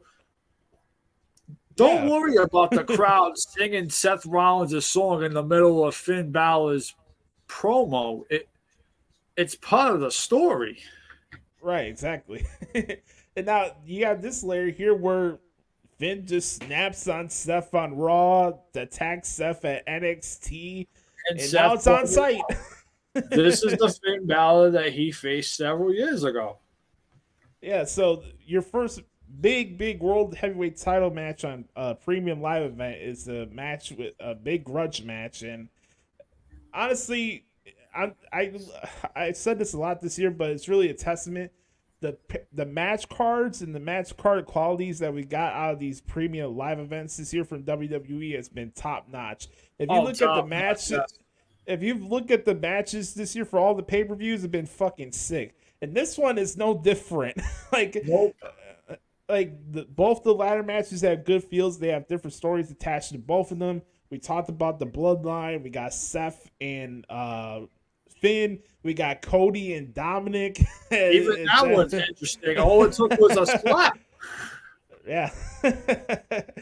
Oh man, ex-con Dom is a national treasure. You have the person with the most heat, and then the person that's most loved. Correct. What's better than that right now? Well, that's what you call a story. Well, how about that six-man tag that we saw on Raw this past Monday night? The main event, that was pretty sick. It was sick, and you knew it was gonna come together because Cody, KO, and Sammy have placed the seeds for that over the last few months. It's worked out so well for all three men. And for everybody who wanted Kevin Owens to go to AEW to be in the background of the Elite, how stupid do you look now for saying that? That's worthy enough of being part of the CLAHN of the week. I want the Mount Rushmore reunion. Give me a break. Rushmore. Kevin Owens is doing incredible work right now. He's been one of the MVPs this year. I don't even think like 10% of the audience even knows what Mount Rushmore is. I didn't even know what it was. What else stood out to you, good or bad, this week from SmackDown and Raw before we get into NXT? Man, that bloodline story towards the end is something. You talk about hell of an ending to that. I thought that was great. The Bianca Charlotte exchange was really good. top notch. Very good. Very good. I can't wait to see those two face off with each other at some point. I thought the Raquel and Rhea exchange on Raw was very interesting. I mean, they have history in NXT, so whenever they run that program back, I'm sure they're going to absolutely deliver. Is that a match you wouldn't mind for SummerSlam, or would you rather have it on Raw? What do you think? I mean, Rhea is so hot right now. I mean, Rhea can hold this title for a numerous amount of months. Hell, Rhea can hold this title till Mania. I wouldn't have an issue with it. I would be okay with Raquel and Rhea at SummerSlam. I mean, who else are you gonna have Rhea face at SummerSlam? It's not gonna be Becky. No, Becky's still in her feud with Zoe and Trish. I mean, right. Zoe's not there yet for the main event title picture scene, but she's gonna be. I mean, you have Carmella's out with her her pregnancy. Yep. Alexa Bliss is out with her pregnancy. So who else? I mean, again, you have the history with Rhea and Raquel from NXT. And you have the friendship they have outside of the ring as well that you can play into the story as well. Hey, it could have been Sasha, but that's another story for another time. You know what? It is what it is. I wish Sasha a speedy recovery. She's gonna get back on track, you know, once her injury heals up and everything. But at the end of the day, we know what's going to happen. She is eventually going to return to WWE in the next year or two. And you know what? If she wants to go travel and work all these different promotions, fine. It's worked out so well for so many. Lashley, Drew, look at the run Cody had on the independent scene. I mean, it's one of the best stories. Drew's story was incredible. So I have no problem with Sasha doing that. People decided to, do what's best for them. I can't fault her for that. A couple other things really quick. Matt Riddle and Ludwig Kaiser, very, very good match on Raw. Very good match. I'm glad that those guys from Imperium are not being treated as job guys and they get their time and their TV time with their matches. They have a great presentation. And then I had to mention this because we always talk about maximizing your TV time, right? Shout out to Chelsea Green and the Karen TikTok videos because that was just some top tier sports entertainment there. Chelsea Green has shattered any preconceived notion of how her push was going to be when Vince McMahon came back. She's still on TV every week. She's doing way more than she was before when Vince was running the show. And she continues to maximize her TV time. I could be more happier for her. Her character does not need a championship. She doesn't need win a gazillion matches. She's a Karen. She's there to be a nuisance, annoyance, and she's a heel. She's doing what she's supposed to do. So I could be happier for her success. She is the definition of maximizing TV time. Yes, I agree. Chelsea Green has had an incredible last 2 years. I mean, she wanted to do the free agent tour, and she did that. She worked NWA. She did work Ring of Honor. She worked Impact, GCW. She did what she wanted to do. Yep. She got back to WWE. The presentation has been great. It's been enjoyable. It's been hilarious. Her and Sonya are a great pairing together.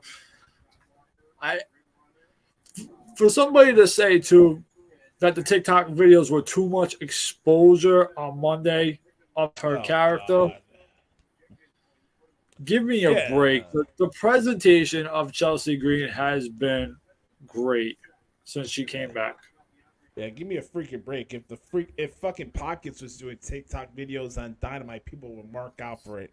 Give me a break. How about this? You know Birdman, right? The rapper Birdman. Yeah. Well, it's time to put some respect on NXT, the brand. It's Yes. time to put some respect on the NXT brand. And I'm gonna say this, and you can be easily offended, and that's a you problem, not a me. That's a you problem. Yes, it's an important life lesson. If you're that offended, that's a you problem, not a me problem. I'm not in control of for you being in your feelings. So it goes like this: the NXT brand right now is on fire. Whether it's Vic and Booker on commentary, we got Carmelo and Baron Corbin. Their promo off on Tuesday was pretty good. Roxanne and Blair Davenport. Oh yeah, that's gonna be a barn burner. Then we had Tiffany Stratton, and if you have a mix of everything with NXT, you get the hard hitting matches. We got Nathan Frazier and Dragon Lee next week for the Heritage Cup title. You got Seth Rollins and Braun Breaker, which was a tremendous main event on Tuesday. If you haven't seen that match, go check it out. But also, you get your little mixture of sports entertainment along the way. Whether it's Thea Hale and her prep rally with Tiffany Stratton, which was very funny. And also, that goddamn NXT parking lot. Hey, man, That parking lot is a curse. It's a curse. It's not for the faint of heart. If anything, I believe... No, I was going to say something that was going to get me canceled, so I'll keep that to myself. Never mind. I was going to say Alvarez and Seltzer should show up at the parking lot and see what happens there. Oh, my God. Somebody take them out, please. Lay them out.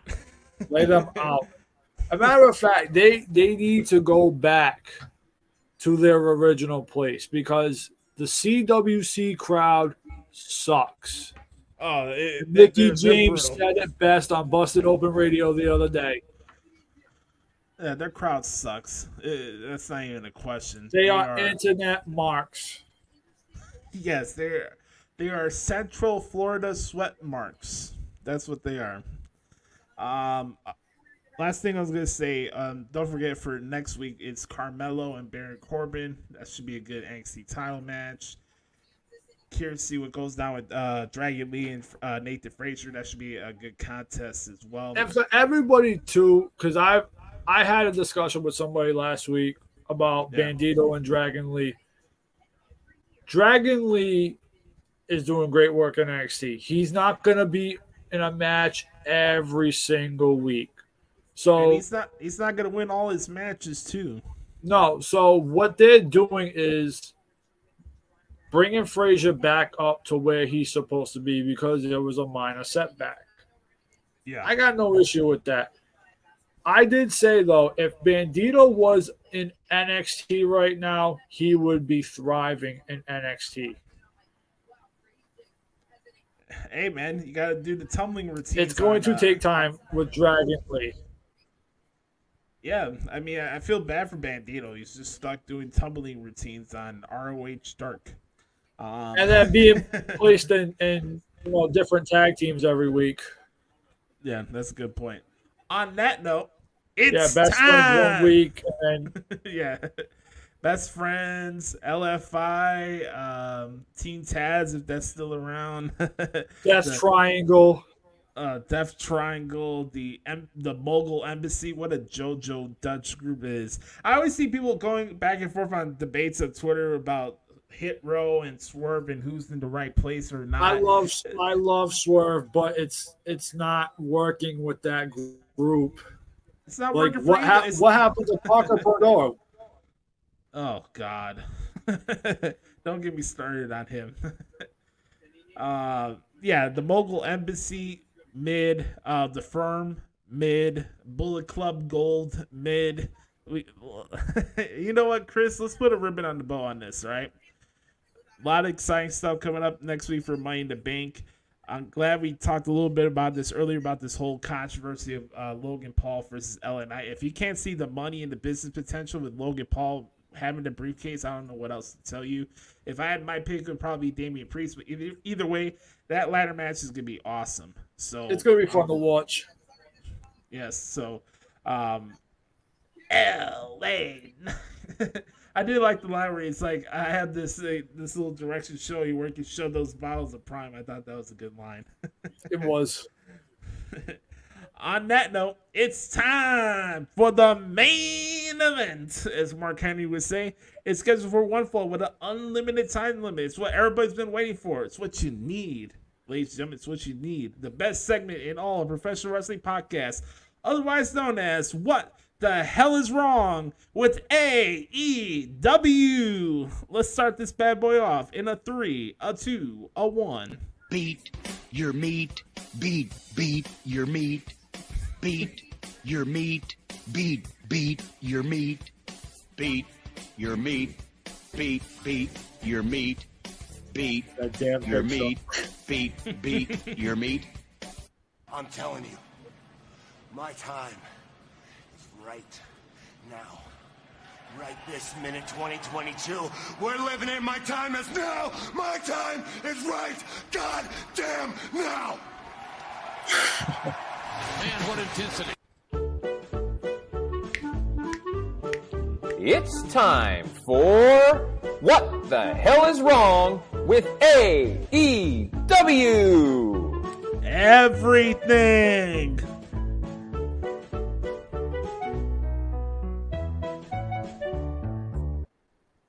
All right, ladies and gentlemen, What the Hell is Wrong with AEW is brought to you by the fine folks at PW Torch, Brandon Thurston, and the Wrestling Observer newsletter. With it being 90 minutes into the broadcast, I forgot to mention that Brother Carter is now officially hitched. He got married this past Saturday.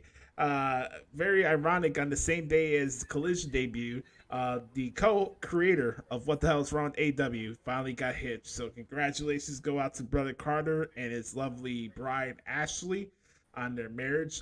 Very cool to see that. So big shout out to Brother Carter out there in Ireland, where he's on his honeymoon right now.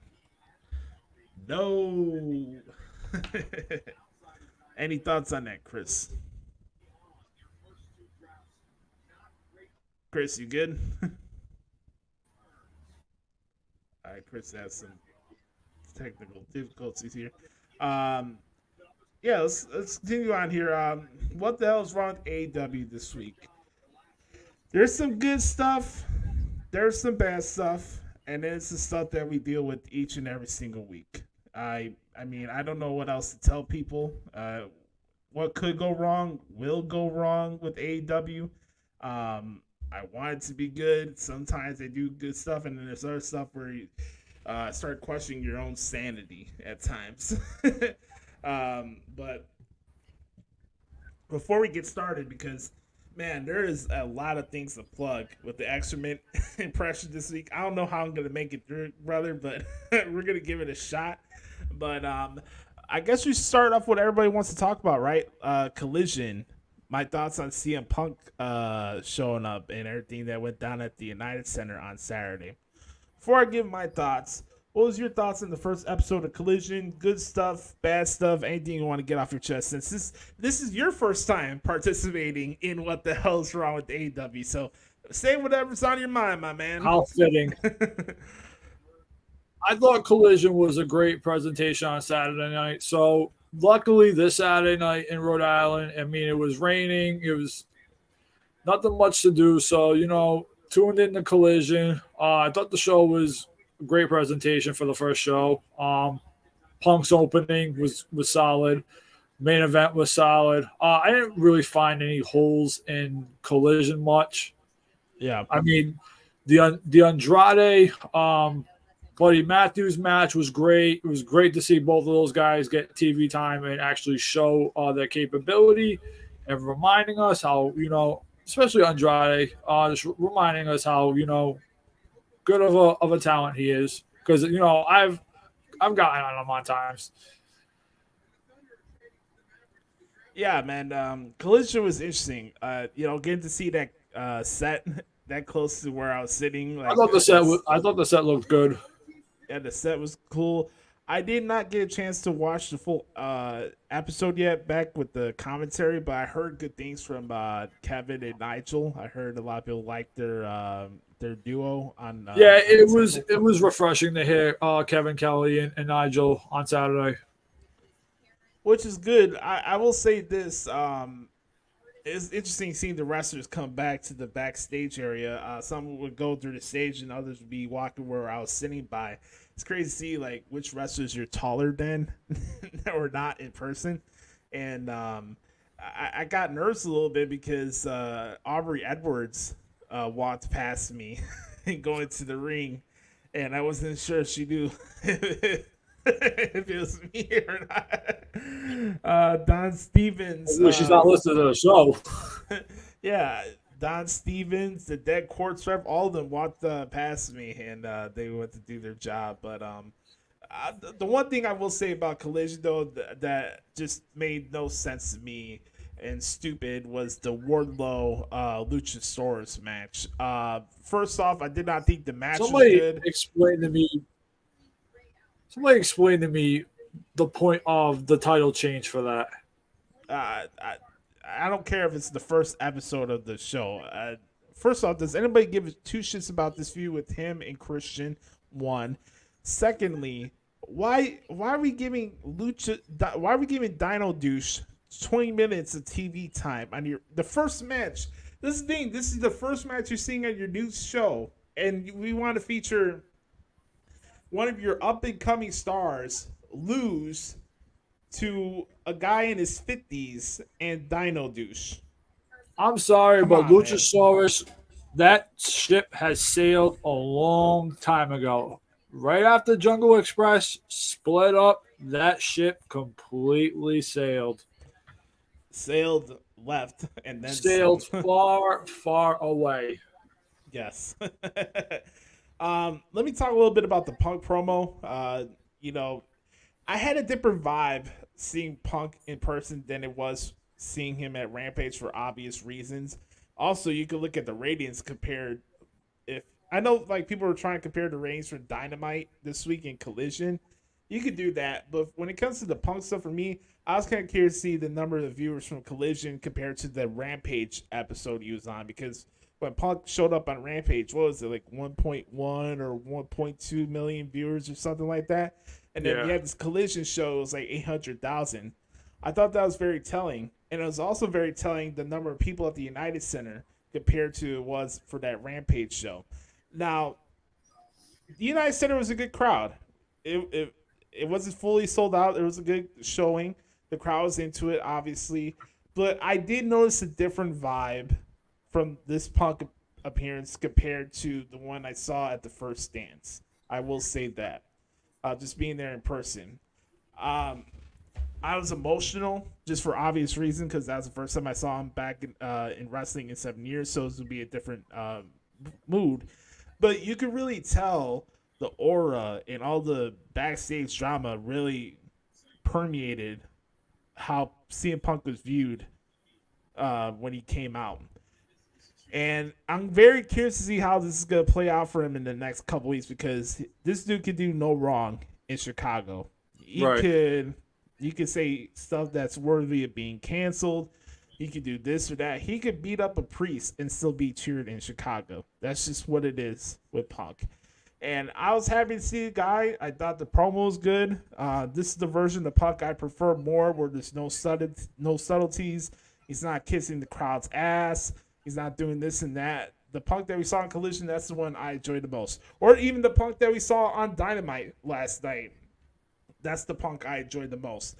But with that being said, you cannot tell me that the aura of this stupid-ass brawl that happened at Hoffman Estates last year is still not permeating throughout the landscape of the wrestling fans.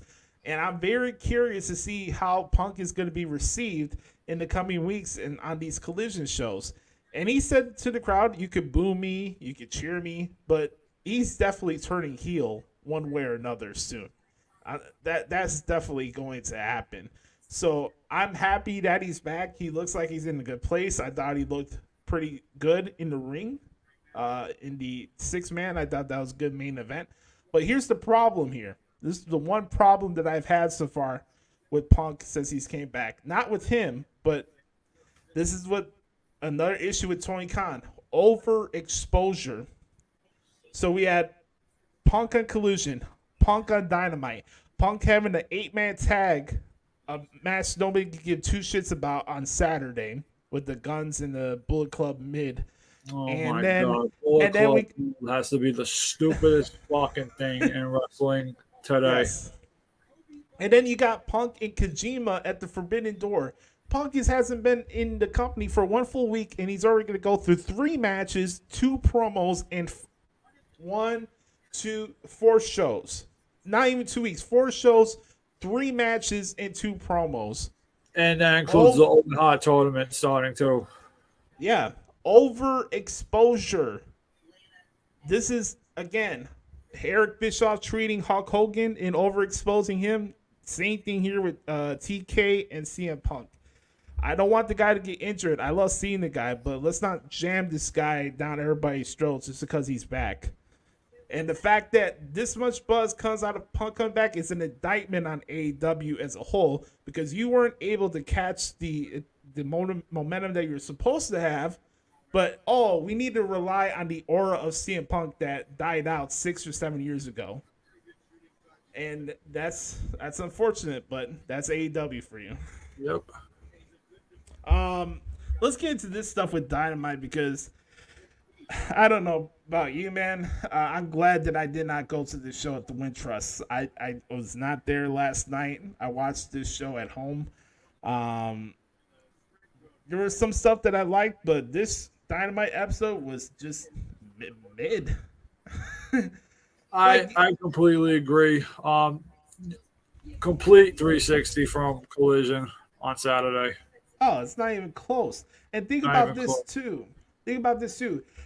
You have MJF and Adam Cole coming off the heels of their great match last week on the show. And then you have the segment ruined by fucking Tony Schiavone because he had to let everybody know what TK told him in his fucking ear and the headsets. This whole blind tag team tournament thing is so fucking stupid. It's terrible. It's bad. Are you really trying to duplicate what WWE has done with people not getting along? Because that's what it seems like. Yeah. They're going to pair up Adam Cole and MJF for what? And yeah, like that's the whole gist of this, right? It's the whole big rib on WWE. Oh, can they coexist? They should have just left this alone and revisit MJF and Adam Cole in October, where Adam Cole is the guy at Full Gear to take the title off of MJF, and then it plays into the whole 2024 thing. But the problem is TK can't help himself. Yeah, he can't help himself. Overexposure. Overuse of Tony Schiavone. It's bad enough that we have to hear the schmuck for 2 hours on television. Schiavone needs to go home or just take a backstage role. I don't need to hear him on commentary. I don't need to hear him as the ring announcer, as the special, host, or whatever role Schiavone has. Keep him in the backstage area, please. Thank you. And that's the thing too, like, now they use as an avenue to promote a tournament that nobody's going to two shits about 2 weeks later, right? And then what's going to come out of it now, you make MJF look like a little bitch going into the match with Tanahashi. I much prefer MJF just tear New Japan a new one. Yes. And talk shit about TK in the process too. Honestly, if this is the promo MJF should have done last night. He should have mentioned the stuff that Punk brought up about him on the Collision show, and he also should have went and said that I have no business wasting my time and energy going to a mid-country to participate in a Mark Mania. That's what the promo should have been last night. As much as I hate to admit it, I mean, during the pandemic, I was so for, these, collaboration shows, but this is what it is. It's Mark Mania. I said it to you earlier this week. This relationship doesn't even compare to the Ring of Honor New Japan relationship. No, it's not even close. Not even close. And you know who you can thank for that relationship? Cody Rhodes. Yep. Cody said it best. He was the Forbidden Door. He built the Forbidden Door. Correct. He should get some royalties from this pay-per-view. He should. Yes, he should. Let me talk about something else that I didn't give two shits about. The stare-off with Chris Jericho and Sting. I don't care if they have a tag match, a singles match, a blow me match, a prostitute match on a pole, a match at fucking the Friendly Tap or Clippers here in Chicago. I don't care what type of match they have. I have no interest in seeing this. If people are gonna really whine about Triple H versus Sting at WrestleMania, but gonna mark out for Chris Jericho and Sting, you guys are a bunch of hypocrites. Okay, I'm just keeping it 100. You are falling for the double standards, and you are the same schmucks that would mark out for Goldberg versus Pockets at Wembley Stadium. If Goldberg shows up to All In, you know what the reaction's going to be. Yeah, they're gonna mark out. I love Sting. I'm a fan of Chris Jericho, but not a fan of this version of Chris Jericho. I don't care for the match in 2023. What good does it do us? What good does it do us? I don't know, man. Like I'm saying. And you know what, too? This might drag out all the way to All In. That's the worst thing about this. This could drag out all the way to All In. Yeah, just like the majority of all Chris Jericho feuds in AEW, for being honest. Going back to what I said, I don't care what type of match it is, and I kind of slipped there. I was gonna say transvestite, but I that's not what I meant to say. I was gonna say that, but no, I don't. No, I'm for Pride. I put a thread about that stuff earlier on Twitter to see if you want to go see that. But no, that's what I'm saying. Like, I don't care what type of match, a prostitute match, a Chris Jericho match. Yeah, exactly. That's the point I was gonna say. Like, I don't care if it's Daddy Magic Matt Menard on a pole match or whatever the fuck. Like, I don't care. I don't want to see Sting and Chris Jericho in the ring with each other. I just don't. I agree. Let's go to the next part here before we get to the Excrement impression. Man, they like to convince everybody that the Blackpool Comic Club is just some dangerous group that I need to take seriously. They're more dangerous than the Four Horsemen and the NWO and all this stuff. Like, this group is as opposing as the House of Torture. It's so watered down for me now. The fact that we went from Daniel Bryan, the wrestler, to now Daniel Bryan, the handyman with the screwdriver. Yeah, it's a joke. And we know how this was all gonna play out. Yeah, I'm surprised that we're not getting Kota Ibushi at this Forbidden Door. That's probably the most surprising thing of this all, because I really thought this was gonna lead to Kota Ibushi at Forbidden Door.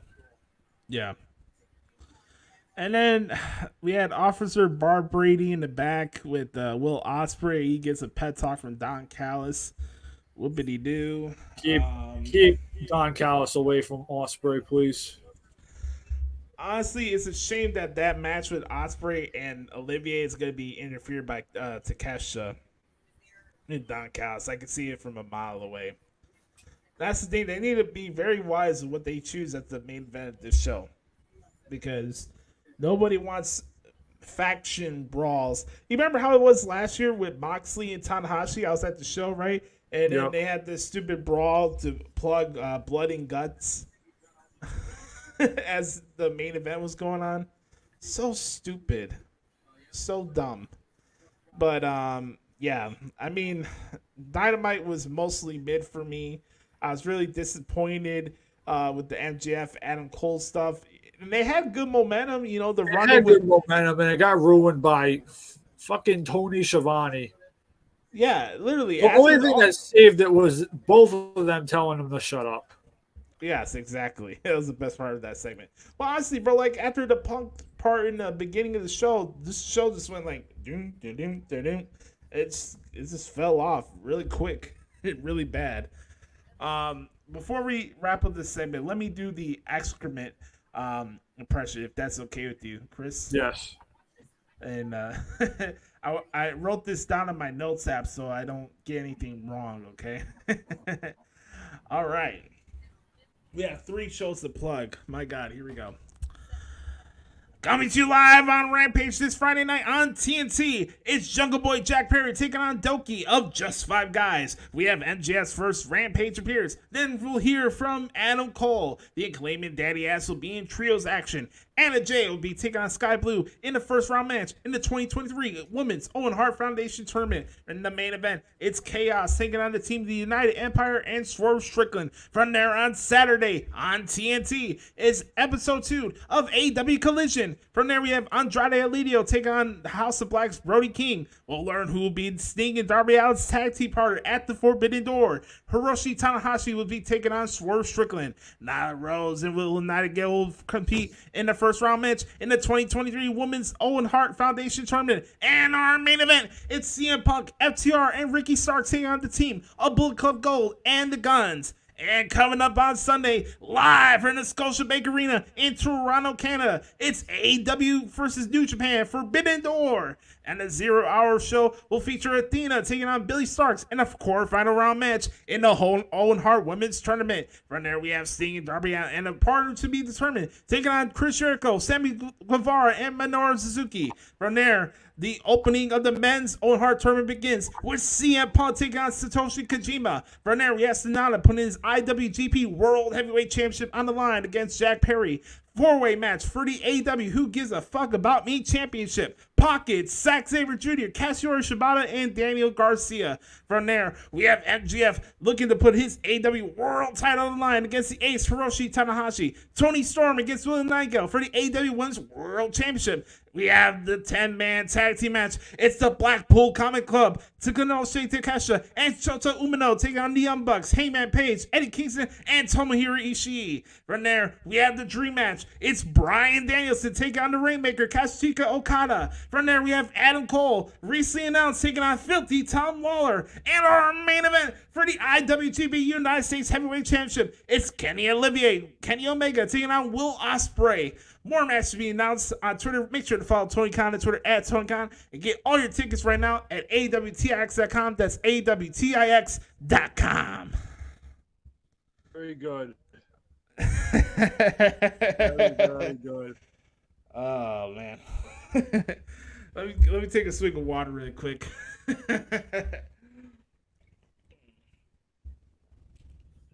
don't know how that guy does it, man. I don't know how he does it either. I mean, it's like Busta Rhymes rapping. Yeah, Twista. Or even Twista. All right, let's get some predictions before we head out of here. All right, my man, you ready? All right. Let's look at the matches here as we got as they're announced here. Humana. I got it right here. We have. All right, 0 Hour, Athena or Billy Starks. I got Athena. Yeah, I'm gonna go with Athena. But you know the picture's gonna be added afterwards. You know, Billy Starks is gonna be all elite. So yeah, she's gonna put on a good performance, and then they're gonna put the banner up, and then have her in Ring of Honor. Yay! Also, first one, you have the trios matches. Chris Jericho, Sammy Guevara, and Minoru Suzuki against Sting, Darby Allin. I'm going to go with Shingo as their tag team partner. I think it's either going to be Shingo or it's going to be. I want to say Great Muta, but he just did his retirement. Yeah. Maybe Liger? Maybe. Liger? It'd be funny if they bring in Juventud Guerrera as Oh tag my team. God. I could. Hey, if you bring Sabu in for Double or Nothing, why can't you bring back the Juice? Why can't you bring in Hoovy? I still don't understand why Sabu was even a part of that. Yeah, that was a dumb decision. Fucking pork. All right, Punk and Kojima. I got Punk. I got Punk. All right, we got Sonata putting his IWGP World Title against Jack Perry. I got Sonata here, and Jungle Boy turns on Hook after the Agree. match. I got Sonata. Jungle Boy will turn on Hook. I truly wish it was somebody else who was facing Sonata. I mean, I feel like Jungle Boy has no momentum. It's kind of like he's cooled down the most ever since that fatal 4-way at Double or Nothing. Right. This is the best you got. Yeah, it's the best you got. I mean, you're gonna have him turn on Hook, and then what? Join JAS or have him be a heel with Anna Jay? I mean, don't get me wrong. It'd be great to see Anna Jay on TV more. It'd probably get more out of Anna Jay with Jungle Boy as a heel than we get more of Anna Jay from the JAS. No one has brought this up. Don't you think it's a bigger indictment on this pay-per-view that we had nothing announced for Jay White regarding New Japan? And not even more of a admission that he's only in AEW because he's not in WWE? Think about this. Jay White got kicked out of New Japan. He did the Loser League Town match. Jay White dropped his own damn ball. Yep. It's a joke. He did a Loser League Sound match. We're pretending that he had nothing to do with New Japan. Now he's reforming Bullet Club Gold, and he's not even going to be on Forbidden Door. How stupid is that? Jay White could have been having matches with Seth Rollins right now, or anybody on the main roster, or even an NXT. Like, yeah. Hell, Jay White. I went to Madison Square Garden for that show. What happened to the Jay White from New Japan? Right, exactly. And here's the thing: like Jay White could fight Sonata on this show. How interesting would that story would be? Here's the guy that got the boot from New Japan could end up winning the world title from New Japan. Come on, man. And then you could have had Jay White, versus the new Bullet Club leader. But it's non-existent right now. Yeah, it's a joke.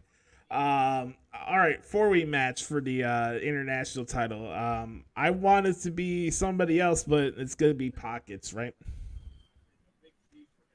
Yeah, you know what this is going to lead to. It's going to lead to something for All In. I mean, I don't know what it's going to be, but you really think they're going to take the title off of Orange Cassidy? No, of course not.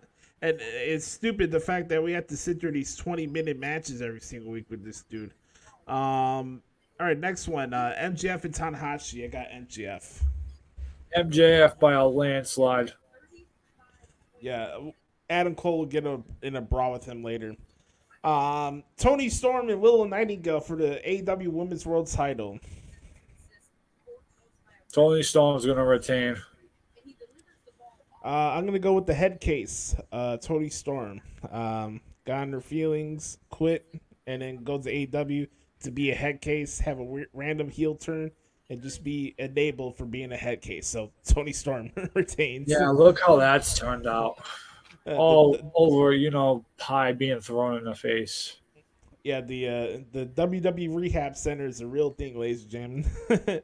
All right, the next one, the 10-man tag. BCC, Takeshita, and Shooter Umino against the Hung Bucks, Eddie Kingston, and Ishii. I want the Elite to win this match, but I think the Blackpool Cuckold Club will win. And I swear to God, if fucking Wheeler, let me say this: if Wheeler fucking Yuta beats Ishii during this match, I'm going to be pissed off. Okay, this is not a joke. I'm not playing around. I'm gonna rant next week if Yuta pins Ishii in this match.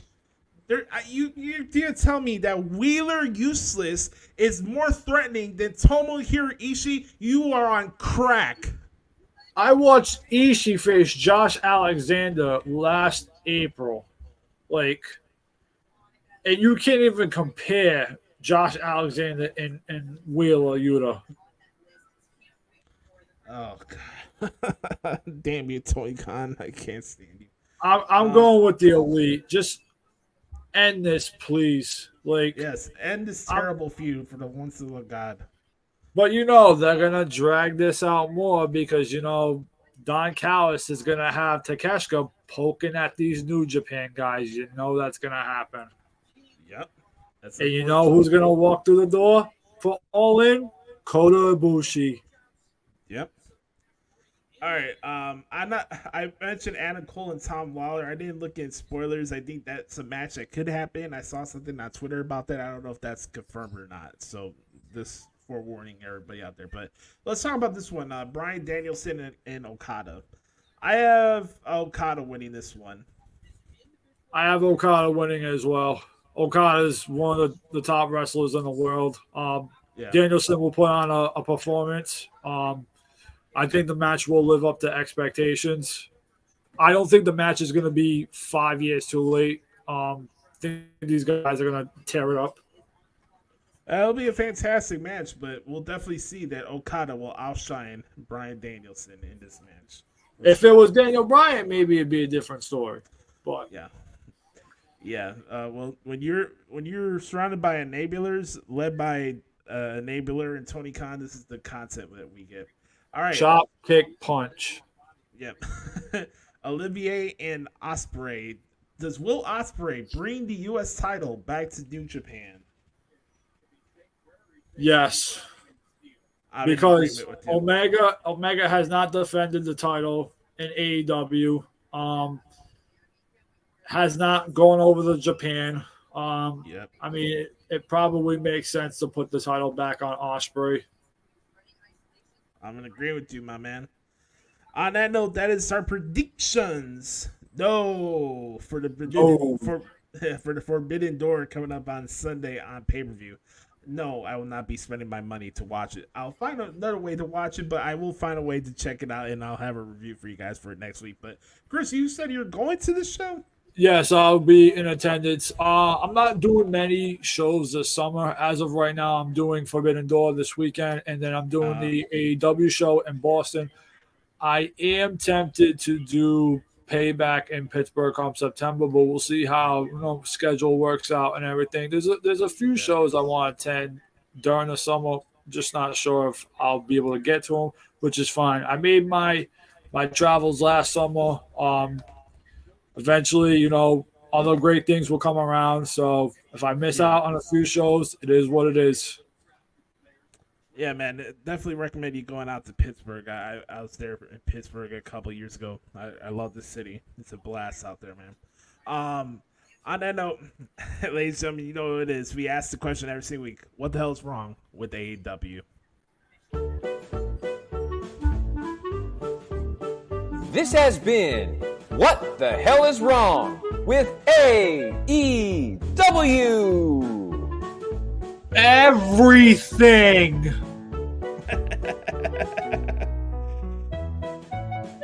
God, I've been wanting to say that. Fuck this shit, I'm out. Fuck this shit, I'm out. No thanks. Don't mind me. I'ma just grab my stuff and leave. Excuse me, please. Fuck this shit, I'm out. Nope. Fuck this shit, I'm out. Alright then. I don't know what the fuck just happened, but I don't really care. I'ma get the fuck up out of here. Fuck this shit, I'm out. All right. What the hell's wrong with AEW? We didn't have time to fit in the rumors from Seltzer today that the backstage heat is even worse now with Punk and the Elite. As if anybody gives a shit at this point. Oh, give me a break. like he's walking around back there. Exactly. You just said everything I need to say. Are you walking around back there? Oh, that's great, man. Or That's you awesome, planning brother. your next media scrum? I fucking hate Dave Meltzer and Brian Alvarez. Anybody who is so biased towards WWE. Give me a fucking break. That's a good segue for our final segment of the show here. It's time for the CLAHN of the week. I'm not CLAHN. You're big on CLAHN.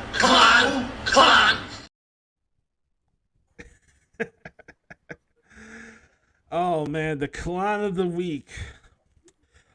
Chris, what would be your nomination? Because I have some video I want to share with the viewing audience here for my pick. But who you have as the CLAHN of the week? I have 3 nominees here.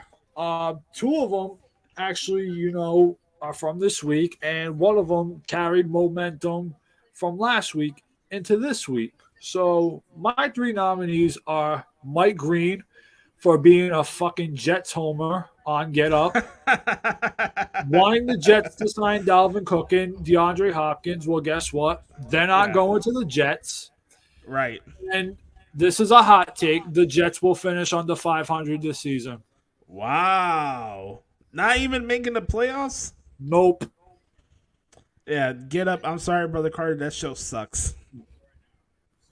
I can deal with the show occasionally, but thank God I work during the day I don't have to watch these sport debate shows. Yeah, I don't wish it on my worst enemy. Who else is on your list, my man? Kendrick Perkins. Okay. He has some of the worst takes on First Take, Get Up. He mentioned this week. He thinks, Damian Lillard is going to be a great fit in Philadelphia. So why would they trade their uprising point guard Tyrese Maxey? Shout out to Anthony out in Philly too. He's a great Philadelphia person. Shout out to Ant. Why would they trade Tyrese Maxey for Damian Lillard? That'd be stupid. Why would Damian Lillard want to play in that kind of situation? Yeah, they can't even make up their mind on what coach that they want. Like, come on, man. Exactly. Who's the third one? The third one, I mentioned him to you last week. Okay. And he decided to carry the momentum over this week. Fucking Kenta. Oh, no. You want the bag? What do you want a bag for? What have you done to earn that bag? You want a bag against CM Punk. What have you done to earn that bag? Yeah, why are you worrying about the bag? Okada. No, yeah, why are you worrying about a bag when you're going to lose the match either way, regardless who you're going to fight on that show? You are a mid-card guy in New Japan. And you're talking about wanting a bag against CM Punk. That match, too, is based off of what? A finishing move? Like you told me. It's based off a finishing move. Yeah. I'm going to pay top dollar for a match that's based on a finishing move? No. No he shot. He stole my move. Who gives a fuck? All right. Those are good nominees. I really enjoyed those. Those are very good. Now, for my pick, I'm going to share some video here. And this is a courtesy of a podcast I was watching earlier today. And when I heard this take that you're going to listen to, I had to do a double take. Literally, I thought my jaw was going to fall to the floor. That's how flabbergasted I heard this when I saw this. But the topic that they're discussing from this podcast was who's the MVP of the Bloodline. One host picked Paul Heyman for creative reasons. Another person picked Jey Uso for his role. Not bad picks, right? And then the other wanted to bring up Sami Zayn. And this, in its own way, had to besmirch and belittle the tribal chief. I'm going to play it for you right now. You'll listen to this, and once I'm done, I'm going to get Chris's reaction, and then you're going to hear from me as to why he's my CLAHN of the week. So this one is dedicated to Brian Rowitz of Good Karma Wrestling. This is one of the dumbest takes I've heard in 2023 so far. So sit back, relax, and let's hear this nonsense. But that's the thing with Roman. Like, yes, he has been outstanding in this, and he is a big part of it, but to me, like, there's so many weeks where he's just gone. We don't see him for a month at a time. Like, he is a central part, but, like, he almost feels replaceable at times. I don't know, man. Like, the way he's is there a story without Roman Reigns? No. You're right. You're right. He has been absent, but think about that. What if he's not there? Then what? But I'm saying if you take Roman and replace him with wrestler X and just tell us he's related to everyone else and do everything the same, like, couldn't it be the same story? Yeah. Wait a minute. He just. Chris, the My fucking head hurts. My fucking head hurts. These three guys have to be never heard of. I've never heard of Good Karma Wrestling. Hey, I'm fine with those two guys. The one at the bottom is my teacher, John Hood. But Brian Rhodes, the one that came up with this take here about Roman Reigns, is grade A, homogenized, Holstein bullshit. Roman Reigns is replaceable. They would fit at the AEW media scrum. Exactly. It's like the Island of Misfits over there. He literally said, put any random Samoan wrestler in his spot, and it would be the same thing. What? If that's not the CLAHN of the week, that has to be dipshit take of the week for sure. Is he enrolled in the dipshit university? Well, he is now. We're saying paperwork his way. Seriously, he said that with a straight face. Roman is there. He's kind of replaceable. What? Roman Reigns is replaceable? There's a reason why he's not there every week, because he's earned that privilege. We forget that Roman Reigns has been doing this for a long time, and there's a lot of possible wear and tear on him. We know the health concerns around Roman. Yes. He's earned that privilege to be the main attraction. That's why he is the tribal chief, and he is the face of professional wrestling right now. I heard that take, brother, and I was like, my God, I didn't think we could get lower as a fan base. Like, I may need to take a test for my IQ after listening to that. Brian Rowitz, congratulations, my man. You are the CLAHN of the week. And that's CLAHN in CLAHN of the week. I can see the look on Chris's face. He's just flabbergasted and disgusted by that. That's awesome. What other Samoan would fit well into this story? Look, I would love to see Jacob Fatu in the bloodline, but him being the one to replace Roman, come on now. Let's be serious. There's just the eventually that day might come where Jacob Fatu walks through that door, but right now it's not the time right now. Well, do I think eventually it's gonna happen? Yes. But is Jacob Fatu respectfully on the level of Roman Reigns? No. Oh, and even utter the words that Roman Reigns is replaceable just cancels all your wrestling credibility in that instance. The day Roman Reigns walks away from wrestling, who is going to be that guy to replace him? We don't even have that answer. Oh, man. Well, my man, on that note, we're going to put a ribbon on the boat on this fun episode of the Hoots Podcast. It's been a blast. This show has flown by tonight. I had a blast with you, my man. I'm glad that we finally made this happen. You had your first time here on the pod. We'll definitely bring you back soon. Chris, let everybody know where they can find you on Twitter. And thank you, man, so much for coming on the show tonight. No problem, Moose. So my Twitter handle is xteamzuleta24x.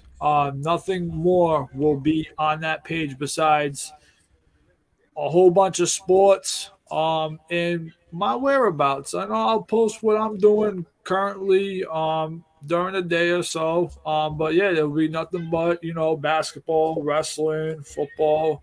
What? Whatever transactions that will come across my feed. You can follow your boy Joshie at Twitter at the Hoots Podcast, on Instagram at Josh Lopez Media. Make sure to like this video, subscribe to our YouTube channel as we're on the road to 1,000 subscribers. We recently passed 300 subscribers, which was pretty cool. Continue to support the show. Spread the show. Share the link to your friends, especially the Spotify links that helps expand the reach of the show, especially on that end, because we're trying to qualify for ambassador ads. We lost our chance of making money because of the pandemic started. They wiped out money away as an option for podcasters when that stuff started. And I haven't been able to cash out any money from our show since the pandemic. And I'd like to get back on track and help expand the reach of the show.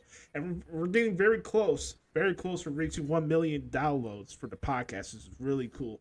And I'm very appreciative of the support you guys have been doing with this podcast. It really means a lot to me. So thank you guys. Yeah, spread the word. This podcast is authentic. Spread the word. And don't forget, folks, be the authentic product that is yourself. Remember, nobody dictates the pace of your life but yourself and the man upstairs. Have a wonderful weekend, Chris. I hope you have a good time at Forbidden Door. Appreciate it. Yeah, I need a little break. I'll come back late Monday afternoon and get back to it during the week and then get the 4th of July weekend. And once July comes, that will fly by. So, just gotta make the most of every day and enjoy the moment. Yep, Money in the Bank is coming up on a week from this Saturday too. That's gonna be fun. Yep, so we got a lot of things to look forward to. I want to give props to you. I didn't get a chance to see it, but I heard that you had like a one-on-one thing interview with Alicia too. That had to been pretty cool, right? Yes, that was very, very cool moment. Alicia is very down to earth. Great person. Lots of great interests. Yep. That woman deserves the Brinks truck. Whatever she does with her next move, she deserves the absolute most and best. No argument for me. No argument for me. That girl, the sky's the limit when it comes. Sky is the limit for her. She is very talented and she is a great worker. Amen. All right, folks, that is episode 366 of the Hoots Podcast. 33 more episodes now to go to before we reach 400. For Chris, I'm Joshie. Have a wonderful weekend. Chris, unfortunately, mostly these are going to be AEW victories as it is a prop-up show, but I hope you have a good time, my man. And for everybody else, I'll talk to you next week right here on the Hoots Podcast.